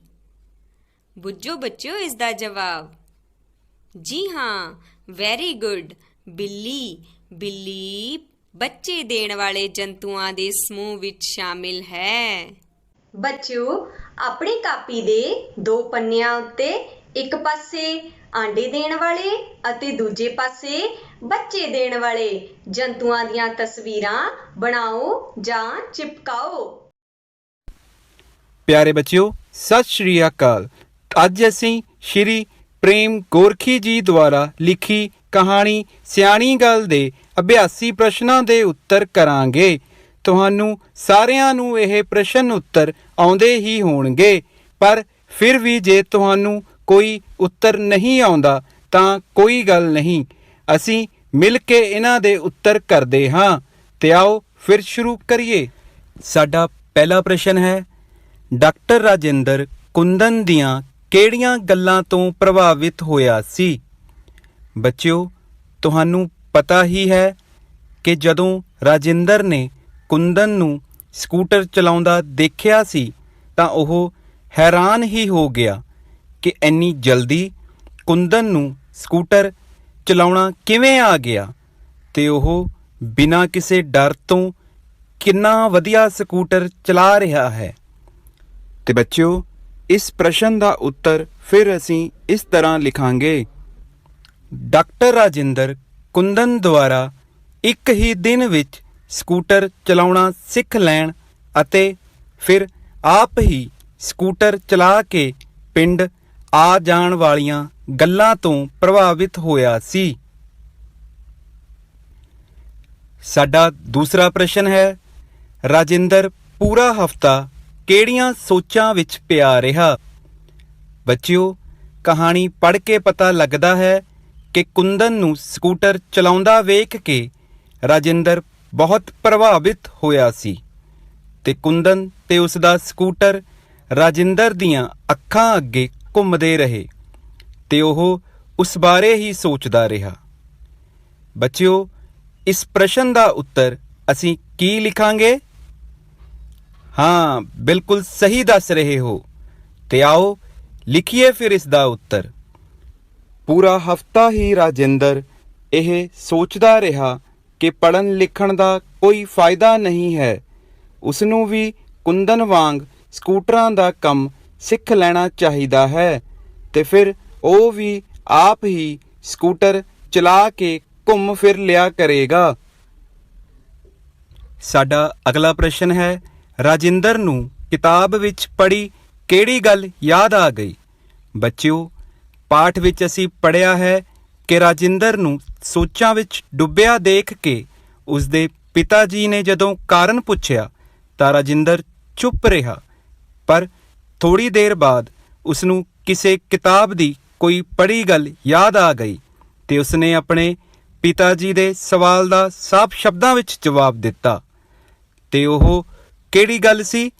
ਆਓ ਅਸੀਂ ਇਸ ਪ੍ਰਸ਼ਨ ਦੇ ਉੱਤਰ ਵਿੱਚ ਲਿਖਦੇ ਹਾਂ। ਰਾਜਿੰਦਰ ਨੂੰ ਕਿਤਾਬ ਵਿੱਚ ਪੜ੍ਹੀ ਇਹ ਗੱਲ ਯਾਦ ਆ ਗਈ ਕਿ ਆਪਣੇ ਮਨ ਦੀ ਉਲਝਣ ਨੂੰ ਕਦੇ ਦਬਾ ਕੇ ਨਾ ਰੱਖੋ। ਦੂਸਰਿਆਂ ਨਾਲ ਸਾਂਝੀ ਕਰਨ ਨਾਲ ਸਾਡੀ ਉਲਝਣ ਦੂਰ ਹੋ ਜਾਂਦੀ ਹੈ। ਸਾਡਾ ਚੌਥਾ ਤੇ ਆਖਰੀ ਪ੍ਰਸ਼ਨ ਹੈ, ਪਿਤਾ ਜੀ ਨੇ ਰਾਜਿੰਦਰ ਨੂੰ ਕਿਹੜੀ ਸਲਾਹ ਦਿੱਤੀ? ਬੱਚਿਓ, ਅਸੀਂ ਪੜ੍ਹਿਆ ਹੈ ਕਿ ਰਾਜਿੰਦਰ ਦੁਆਰਾ ਬੋਲੀ ਪੜ੍ਹਾਈ ਛੱਡਣ ਦੀ ਗੱਲ ਪਿਤਾ ਜੀ ਨੂੰ ਚੰਗੀ ਨਹੀਂ ਸੀ ਲੱਗੀ, ਕਿਉਂਕਿ ਉਹ ਉਸਨੂੰ ਉੱਚੀ ਵਿੱਦਿਆ ਦਿਵਾਉਣਾ ਚਾਹੁੰਦੇ ਸਨ। ਇਸ ਲਈ ਉਹਨਾਂ ਨੇ ਰਾਜਿੰਦਰ ਨੂੰ ਬੜੇ ਪਿਆਰ ਨਾਲ ਸਲਾਹ ਦਿੱਤੀ। ਤੇ ਕੀ ਸੀ ਉਹ ਸਲਾਹ? ਆਓ ਅਸੀਂ ਇਸ ਪ੍ਰਸ਼ਨ ਦੇ ਉੱਤਰ ਵਿੱਚ ਲਿਖਦੇ ਹਾਂ। ਪਿਤਾ ਜੀ ਨੇ ਰਾਜਿੰਦਰ ਨੂੰ ਸਲਾਹ ਦਿੱਤੀ ਕਿ ਪਹਿਲਾਂ ਉਹ ਆਪਣੀ ਪੜ੍ਹਾਈ ਪੂਰੀ ਕਰੇ ਤੇ ਫਿਰ ਕੋਈ ਹੋਰ ਕੰਮ ਕਰਨ ਬਾਰੇ ਸੋਚੇ, ਕਿਉਂਕਿ ਉੱਚੀ ਵਿੱਦਿਆ ਪ੍ਰਾਪਤ ਕਰਕੇ ਕੋਈ ਵੀ ਕੰਮ ਹੋਰ ਵੀ ਵਧੀਆ ਤਰੀਕੇ ਨਾਲ ਕੀਤਾ ਜਾ ਸਕਦਾ ਹੈ। ਬੱਚਿਓ, ਤੁਹਾਡਾ ਘਰ ਦਾ ਕੰਮ ਹੈ ਕਿ ਤੁਸੀਂ ਆਪਣੀ ਪੰਜਾਬੀ ਦੀ ਪਾਠ ਪੁਸਤਕ ਦੇ ਪੰਨਾ ਨੰਬਰ 30 ਤੇ ਆਏ ਅਭਿਆਸੀ ਪ੍ਰਸ਼ਨ ਤੇ ਉੱਤਰ ਆਪਣੀ ਕਾਪੀ ਤੇ ਸੋਹਣੇ ਕਰਕੇ ਲਿਖਣੇ ਹਨ ਤੇ ਯਾਦ ਵੀ ਕਰਨੇ ਹਨ। ਪਿਆਰੇ ਬੱਚਿਓ, ਤੁਹਾਨੂੰ ਯਾਦ ਹੈ ਕੱਲ ਆਪਾਂ ਸਾਰਿਆਂ ਨੇ ਬੈਂਕ ਕਾਪੀ ਦੀ ਮਦਦ ਦੇ ਨਾਲ ਜੋੜ ਬਾਰੇ ਜਾਣਕਾਰੀ ਹਾਸਿਲ ਕੀਤੀ ਸੀ। ਅੱਜ ਵੀ ਆਪਾਂ ਬੈਂਕ ਕਾਪੀ ਦੀ ਮਦਦ ਦੇ ਨਾਲ ਕੁਝ ਨਵਾਂ ਸਿੱਖਾਂਗੇ। ਅੱਜ ਆਪਾਂ ਬੈਂਕ ਕਾਪੀ ਦੀ ਮਦਦ ਨਾਲ ਘਟਾਓ ਬਾਰੇ ਜਾਣਕਾਰੀ ਹਾਸਿਲ ਕਰਾਂਗੇ। ਪਿਆਰੇ ਬੱਚਿਓ, ਅੱਜ ਆਪਾਂ ਅਮਨ ਦੇ ਬੈਂਕ ਖਾਤੇ ਦੀ ਕਾਪੀ ਦੀਆਂ ਕੁਝ ਅਗਲੀਆਂ ਐਂਟਰੀਆਂ ਦੇਖਦੇ ਹਾਂ। ਮਿਤੀ 20/6/2020 ਨੂੰ ਅਮਨ ਦੇ ਬੈਂਕ ਖਾਤੇ ਵਿੱਚ ਜਮ੍ਹਾਂ ਕਰਵਾਈ ਰਕਮ 5026 ਰੁਪਏ ਹੈ। 1000, 2000, 3000, 4000, 5000, 5010, 5020, 5020 21, 5022, 5023, 5024, 5025, 5026। ਆਪਣੇ ਕੋਲ ਰਾਜੇ ਇੱਥੇ 6 ਨੋਟ ਜਿਹੜੇ ਨੇ ਇੱਕ ਦੇ ਹਨ। ਇਹਦਾ ਮਤਲਬ ਸਾਡੇ ਕੋਲ 6 ਇਕਾਈਆਂ ਹਨ। ਸਾਡੇ ਕੋਲ ਇੱਥੇ 20 ਰੁਪਏ ਭਾਵ 2 10 ਦੇ ਨੋਟ ਮਤਲਬ 2 ਦਹਾਈਆਂ ਹਨ। ਸੈਂਕੜੇ ਦੇ ਸਥਾਨ ਤੇ ਰਾਜੇ ਇੱਥੇ ਕੋਈ ਵੀ ਕਰੰਸੀ ਨਹੀਂ, ਇਸ ਦਾ ਮਤਲਬ 0 ਸੈਂਕੜਾ ਹੈ। ਅਤੇ ਸਾਡੇ ਕੋਲ 5000 ਰੁਪਏ ਹਨ, ਇਸ ਦਾ ਮਤਲਬ 1000 ਦੇ ਸਥਾਨ ਤੇ ਸਾਡੇ ਕੋਲ ਸੰਖਿਆਂਕ 5 ਹੈ। 5026 ਰੁਪਏ। ਮਿਤੀ 21/6/2020 ਨੂੰ ਅਮਨ ਦੇ ਖਾਤੇ ਵਿੱਚੋਂ 2553 ਰੁਪਏ ਜਿਹੜੇ ਨੇ ਉਹ ਕਢਵਾਏ ਗਏ, ਭਾਵ 3 ਇਕਾਈਆਂ, 5 ਦਹਾਈਆਂ, 500 ਭਾਵ 5 ਸੈਂਕੜੇ, 2553 ਰੁਪਏ ਕਢਵਾਏ ਗਏ। ਬੈਂਕ ਵਾਲੇ 6 ਰੁਪਈਆਂ ਵਿੱਚੋਂ ਅਮਨ ਨੂੰ 3 ਰੁਪਏ ਦੇ ਦੇਣਗੇ ਅਤੇ ਬੈਂਕ ਨੇ ਅਮਨ ਨੂੰ 5 ਦਹਾਈਆਂ ਭਾਵ 50 ਰੁਪਏ ਦੇਣੇ ਹਨ। ਪਰ ਇੱਥੇ ਤਾਂ ਸਾਡੇ ਕੋਲ ਕੇਵਲ 20 ਰੁਪਏ ਹਨ। ਆਪਾਂ 100 ਰੁਪਏ ਦਾ ਇੱਕ ਨੋਟ ਬਦਲ ਕੇ 10 ਰੁਪਏ ਦੇ 10 ਨੋਟ ਲੈ ਲੈਂਦੇ ਹਾਂ, ਕਿਉਂਕਿ 10 ਦਹਾਈਆਂ ਬਰਾਬਰ 1 ਸੈਂਕੜਾ। ਪਰ ਇਹ ਕੀ, ਸਾਡੇ ਕੋਲ ਤਾਂ ਇੱਥੇ 100 ਦਾ ਇੱਕ ਵੀ ਨੋਟ ਨਹੀਂ ਹੈ, ਤਾਂ ਆਪਾਂ 1000 ਰੁਪਏ ਦਾ ਇੱਕ ਨੋਟ ਬਦਲ ਕੇ 100 ਰੁਪਏ ਦੇ 10 ਨੋਟ ਲੈ ਲੈਂਦੇ ਹਾਂ, ਕਿਉਂਕਿ 10 ਸੈਂਕੜੇ ਬਰਾਬਰ 1000। ਹੁਣ ਆਪਾਂ 100 ਰੁਪਏ ਦਾ ਇੱਕ ਨੋਟ ਬਦਲ ਕੇ 10 ਰੁਪਏ ਦੇ 10 ਨੋਟ ਇਸ ਪਾਸੇ ਦੇ ਦਿੰਦੇ ਹਾਂ। ਬੈਂਕ ਵਾਲੇ ਅਮਨ ਨੂੰ 3 ਇਕਾਈਆਂ ਭਾਵ 3 ਰੁਪਏ, 5 ਦਹਾਈਆਂ ਭਾਵ 50 ਰੁਪਏ, 5 ਸੈਂਕੜੇ ਭਾਵ 500 ਰੁਪਏ ਅਤੇ 2000 ਰੁਪਏ ਦੇ ਦੇਣਗੇ। ਦੇਖੀਏ ਅਮਨ ਦੇ ਖਾਤੇ ਵਿੱਚ ਕਿੰਨੇ ਰੁਪਏ ਰਹਿ ਗਏ। 1000, 2000, 2100, 2200, 2300, 2400, 2410, 2420, 2430, 2440, 2450, 2460, 2470, 2471, 2472, 2473। ਅਮਨ ਦੇ ਬੈਂਕ ਖਾਤੇ ਵਿੱਚ 3 ਰੁਪਏ ਭਾਵ 3 ਇਕਾਈਆਂ, 70 ਰੁਪਏ ਭਾਵ 7 ਦਹਾਈਆਂ, 400 ਰੁਪਏ ਭਾਵ 4 ਸੈਂਕੜੇ ਅਤੇ 2000 ਰੁਪਏ ਭਾਵ 2473 ਰੁਪਏ ਰਹਿ ਗਏ। ਹੁਣ ਇਹਨਾਂ ਸੰਖਿਆਵਾਂ ਦੀ ਘਟਾਓ ਕਰਦੇ ਹਾਂ। 6 ਵਿੱਚੋਂ 3 ਘਟਾਏ 3 ਬਾਕੀ, 2 ਨਾਲੋਂ 5 ਵੱਡੀ ਸੰਖਿਆ ਹੈ, ਇਸ ਲਈ 2 ਦਹਾਈਆਂ ਜਿਹੜੀਆਂ ਨੇ ਉਹ ਸੈਂਕੜੇ ਤੋਂ 1 ਸੈਂਕੜਾ ਭਾਵ 10 ਦਹਾਈਆਂ ਲੈਣਗੀਆਂ, ਪਰੰਤੂ ਸਾਡੇ ਕੋਲ ਇੱਥੇ ਇੱਕ ਵੀ ਸੈਂਕੜਾ ਨਹੀਂ, ਇਸ ਲਈ ਸੈਂਕੜੇ ਜਿਹੜੇ ਨੇ ਉਹ 1000 ਤੋਂ 1000 ਭਾਵ 10 ਸੈਂਕੜੇ ਲੈਣਗੇ। ਜਦੋਂ 1000 ਨੇ 1000 ਇੱਧਰ ਦੇ ਦਿੱਤਾ ਤਾਂ ਇਹ ਸਾਡੇ ਕੋਲ 4000 ਰਹਿ ਗਏ। ਹੁਣ 10 ਸੈਂਕੜਿਆਂ ਦੇ ਵਿੱਚੋਂ 10 ਦਹਾਈਆਂ ਭਾਵ 1 ਸੈਂਕੜਾ ਦਹਾਈਆਂ ਕੋਲ ਚਲਾ ਗਿਆ ਅਤੇ 10 ਦੀ ਜਗ੍ਹਾ ਸਾਡੇ ਕੋਲ 9 ਸੈਂਕੜੇ ਰਹਿ ਗਏ। 12 ਵਿੱਚੋਂ 5 ਘਟਾਏ 7 ਬਾਕੀ, 9 ਵਿੱਚੋਂ 5 ਘਟਾਏ 4 ਬਾਕੀ, 4 ਵਿੱਚੋਂ 2 ਘਟਾਏ 2 ਬਾਕੀ, 2473 ਰੁਪਏ ਰਹਿ ਗਏ। ਪਿਆਰੇ ਬੱਚਿਓ, ਅਧਿਆਇ 2 ਦੇ ਪੰਨਾ ਨੰਬਰ 26 ਦੇ ਸਵਾਲ ਨੰਬਰ ਪਹਿਲਾ ਹੇਠ ਲਿਖਿਆਂ ਨੂੰ ਹੱਲ ਕਰੋ ਦਾ ਸੀ ਭਾਗ ਇਸ ਪ੍ਰਕਾਰ ਆਪਣੀਆਂ ਕਾਪੀਆਂ ਵਿੱਚ ਰਕਮਾਂ ਉਤਾਰਨ ਉਪਰੰਤ ਕਰਨਾ ਹੈ। ਆਪਣੇ ਘਰ ਦੇ ਕੰਮ ਦੇ ਵਿੱਚ ਤੁਸੀਂ ਇਸੇ ਸਵਾਲ ਦਾ ਡੀ ਭਾਗ ਹੱਲ ਕਰਨਾ ਹੈ। ਧੰਨਵਾਦ।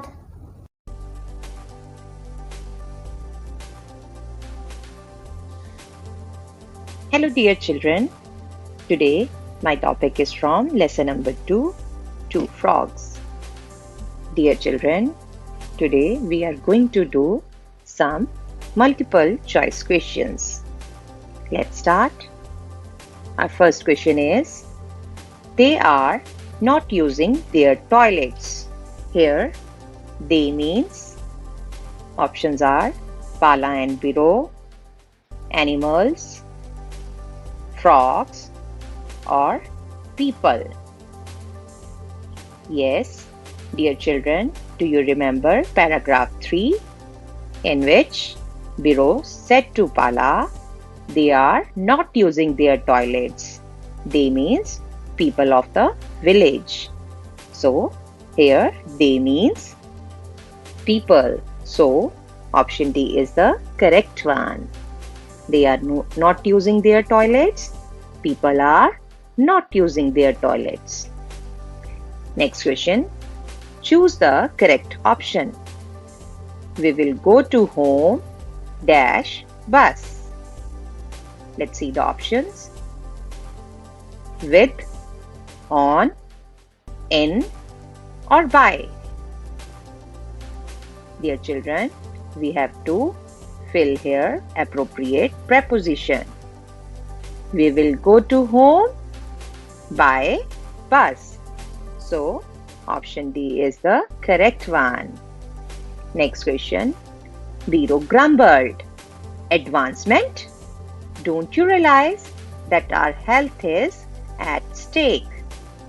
Here, Biro is worried, angry, afraid, or all of these. Yes, Biro grumbled. Grumbled means budbudana, okay, in slight anger. So, here Biro is angry. So, option B, angry is the correct one. Next question. Choose the word that is spelled correctly. The word is diseases. Let's see the options. A, D-I-S-E-A-S-E-S. Option B, D-E-S-E-A-S-E-S. Option C, D-I-S-A-E-S-E-S. Or option D, D-I-S-I-A-S-E-S. Which one is the correct one? Option A is the correct one. Now, next is question number 5. I am a pet animal. I am very faithful. Who am I? Let's see the options. Options are cat, goat, dog, cow. All are pet animals. Let's see the next sentence. I am very faithful. Yes, dear children. Have you guessed it? Yes, the dog is very faithful animal. So, we are going to tick on the dog. Now it's time for homework. Your homework is learn the following words. Words are advantages, facilities, irritated, and stake. That's all for today. Keep on learning. Thank you. ਹਾਂਜੀ ਪਿਆਰੇ ਬੱਚਿਓ, ਹੁਣ ਆਪਾਂ ਵਿਸ਼ਾ ਵਾਤਾਵਰਨ ਸਿੱਖਿਆ ਜਮਾਤ 5ਵੀਂ ਪਾਠ ਚੌਥਾ ਮਿਹਨਤ ਨਾਲ ਸਫਲਤਾ ਪੜਾਂਗੇ। ਪਿਆਰੇ ਬੱਚਿਓ, ਅੱਜ ਆਪਾਂ ਇਸ ਪਾਠ ਨਾਲ ਸੰਬੰਧਿਤ ਕੁਝ ਵਿਸ਼ੇਸ਼ ਯਾਦ ਰੱਖਣਯੋਗ ਗੱਲਾਂ, ਖਾਲੀ ਥਾਵਾਂ ਅਤੇ ਬਹੁ ਵਿਕਲਪੀ ਪ੍ਰਸ਼ਨ ਕਰਾਂਗੇ। ਪਿਆਰੇ ਬੱਚਿਓ, ਸ਼ੁਰੂ ਕਰਦੇ ਹਾਂ ਫਿਰ ਕੁਝ ਯਾਦ ਰੱਖਣਯੋਗ ਗੱਲਾਂ ਤੋਂ। ਸਭ ਤੋਂ ਪਹਿਲਾਂ ਬੱਚਿਓ, ਖੇਡਾਂ ਸਾਨੂੰ ਮਿਲਵਰਤਨ, ਤਾਲਮੇਲ ਅਤੇ ਸਹਿਯੋਗ ਕਰਨਾ ਸਿਖਾਉਂਦੀਆਂ ਹਨ। ਬਿਲਕੁਲ ਬੱਚਿਓ, ਖੇਡਾਂ ਨਾਲ ਸਾਡੇ ਵਿੱਚ ਮਿਲਵਰਤਨ ਦੀ ਭਾਵਨਾ ਪੈਦਾ ਹੁੰਦੀ ਹੈ, ਤਾਲਮੇਲ ਦੀ ਭਾਵਨਾ ਪੈਦਾ ਹੁੰਦੀ ਹੈ ਅਤੇ ਇੱਕ ਦੂਜੇ ਦਾ ਸਹਿਯੋਗ ਕਰਨ ਦੀ ਭਾਵਨਾ ਪੈਦਾ ਹੁੰਦੀ ਹੈ। ਹਾਂਜੀ ਬੱਚਿਓ, ਉਹ ਵਿਅਕਤੀ ਜਿਹੜੇ ਵਿਲੱਖਣ ਪ੍ਰਤਿਭਾ ਦੇ ਮਾਲਕ ਹੁੰਦੇ ਹਨ, ਉਹਨਾਂ ਵਿਲੱਖਣ ਪ੍ਰਤਿਭਾ ਵਾਲੇ ਲੋਕਾਂ ਲਈ ਪੈਰਾ ਓਲੰਪਿਕ ਖੇਡਾਂ ਦਾ ਆਯੋਜਨ ਹੁੰਦਾ ਹੈ। ਇਹਨਾਂ ਖੇਡਾਂ ਨਾਲ ਇਹਨਾਂ ਵਿਅਕਤੀਆਂ ਵਿੱਚ ਆਤਮ ਵਿਸ਼ਵਾਸ ਦਾ ਵੀ ਬਹੁਤ ਜ਼ਿਆਦਾ ਵਾਧਾ ਹੁੰਦਾ ਹੈ। ਹਾਂਜੀ ਬੱਚਿਓ, ਓਲੰਪਿਕ ਖੇਡਾਂ ਹਰ 4 ਸਾਲ ਬਾਅਦ ਹੁੰਦੀਆਂ ਹਨ। ਹਾਂਜੀ ਬੱਚਿਓ, ਹਾਕੀ ਭਾਰਤ ਦੀ ਰਾਸ਼ਟਰੀ ਖੇਡ ਹੈ। ਯਾਦ ਰੱਖਣਾ ਹੈ ਬੱਚਿਓ, ਹਾਕੀ ਭਾਰਤ ਦੀ ਰਾਸ਼ਟਰੀ ਖੇਡ ਹੈ। ਬੱਚਿਓ, ਹੁਣ ਆਪਾਂ ਕਰਾਂਗੇ ਕੁਝ ਖਾਲੀ ਥਾਵਾਂ। ਮਿਲਖਾ ਸਿੰਘ ਨੂੰ ਡੈਸ਼ ਦਾ ਖਿਤਾਬ ਮਿਲਿਆ। ਹਾਂਜੀ ਸੋਚੋ। ਹਾਂਜੀ, ਉਡਣਾ ਸਿੱਖ।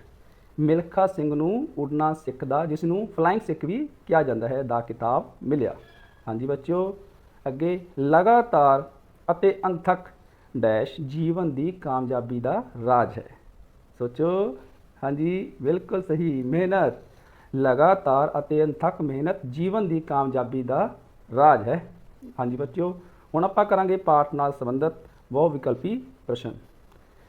ਤਸਵੀਰ ਦੇਖ ਕੇ ਦੱਸੋ ਇਹ ਕਿਸ ਖੇਡ ਨੂੰ ਦਰਸਾਉਂਦੀ ਹੈ? ਹਾਕੀ ਨੂੰ, ਫੁੱਟਬਾਲ ਨੂੰ, ਬੈਡਮਿੰਟਨ ਨੂੰ ਜਾਂ ਕ੍ਰਿਕਟ ਨੂੰ? ਸੋਚੋ। ਹਾਂਜੀ, ਬੈਡਮਿੰਟਨ ਨੂੰ। ਇਹ ਤਸਵੀਰ ਬੈਡਮਿੰਟਨ ਖੇਡ ਨੂੰ ਦਰਸਾਉਂਦੀ ਹੈ। ਹਾਂਜੀ ਬੱਚਿਓ, ਪੰਜਾਬ ਵਿੱਚ ਖੇਡਾਂ ਦਾ ਸਮਾਨ ਕਿੱਥੇ ਬਣਦਾ ਹੈ? ਬਠਿੰਡਾ ਵਿੱਚ, ਫਿਰੋਜ਼ਪੁਰ ਵਿੱਚ, ਲੁਧਿਆਣਾ ਵਿੱਚ ਜਾਂ ਜਲੰਧਰ ਵਿੱਚ? ਹਾਂਜੀ ਬਿਲਕੁਲ ਸਹੀ, ਜਲੰਧਰ ਵਿੱਚ।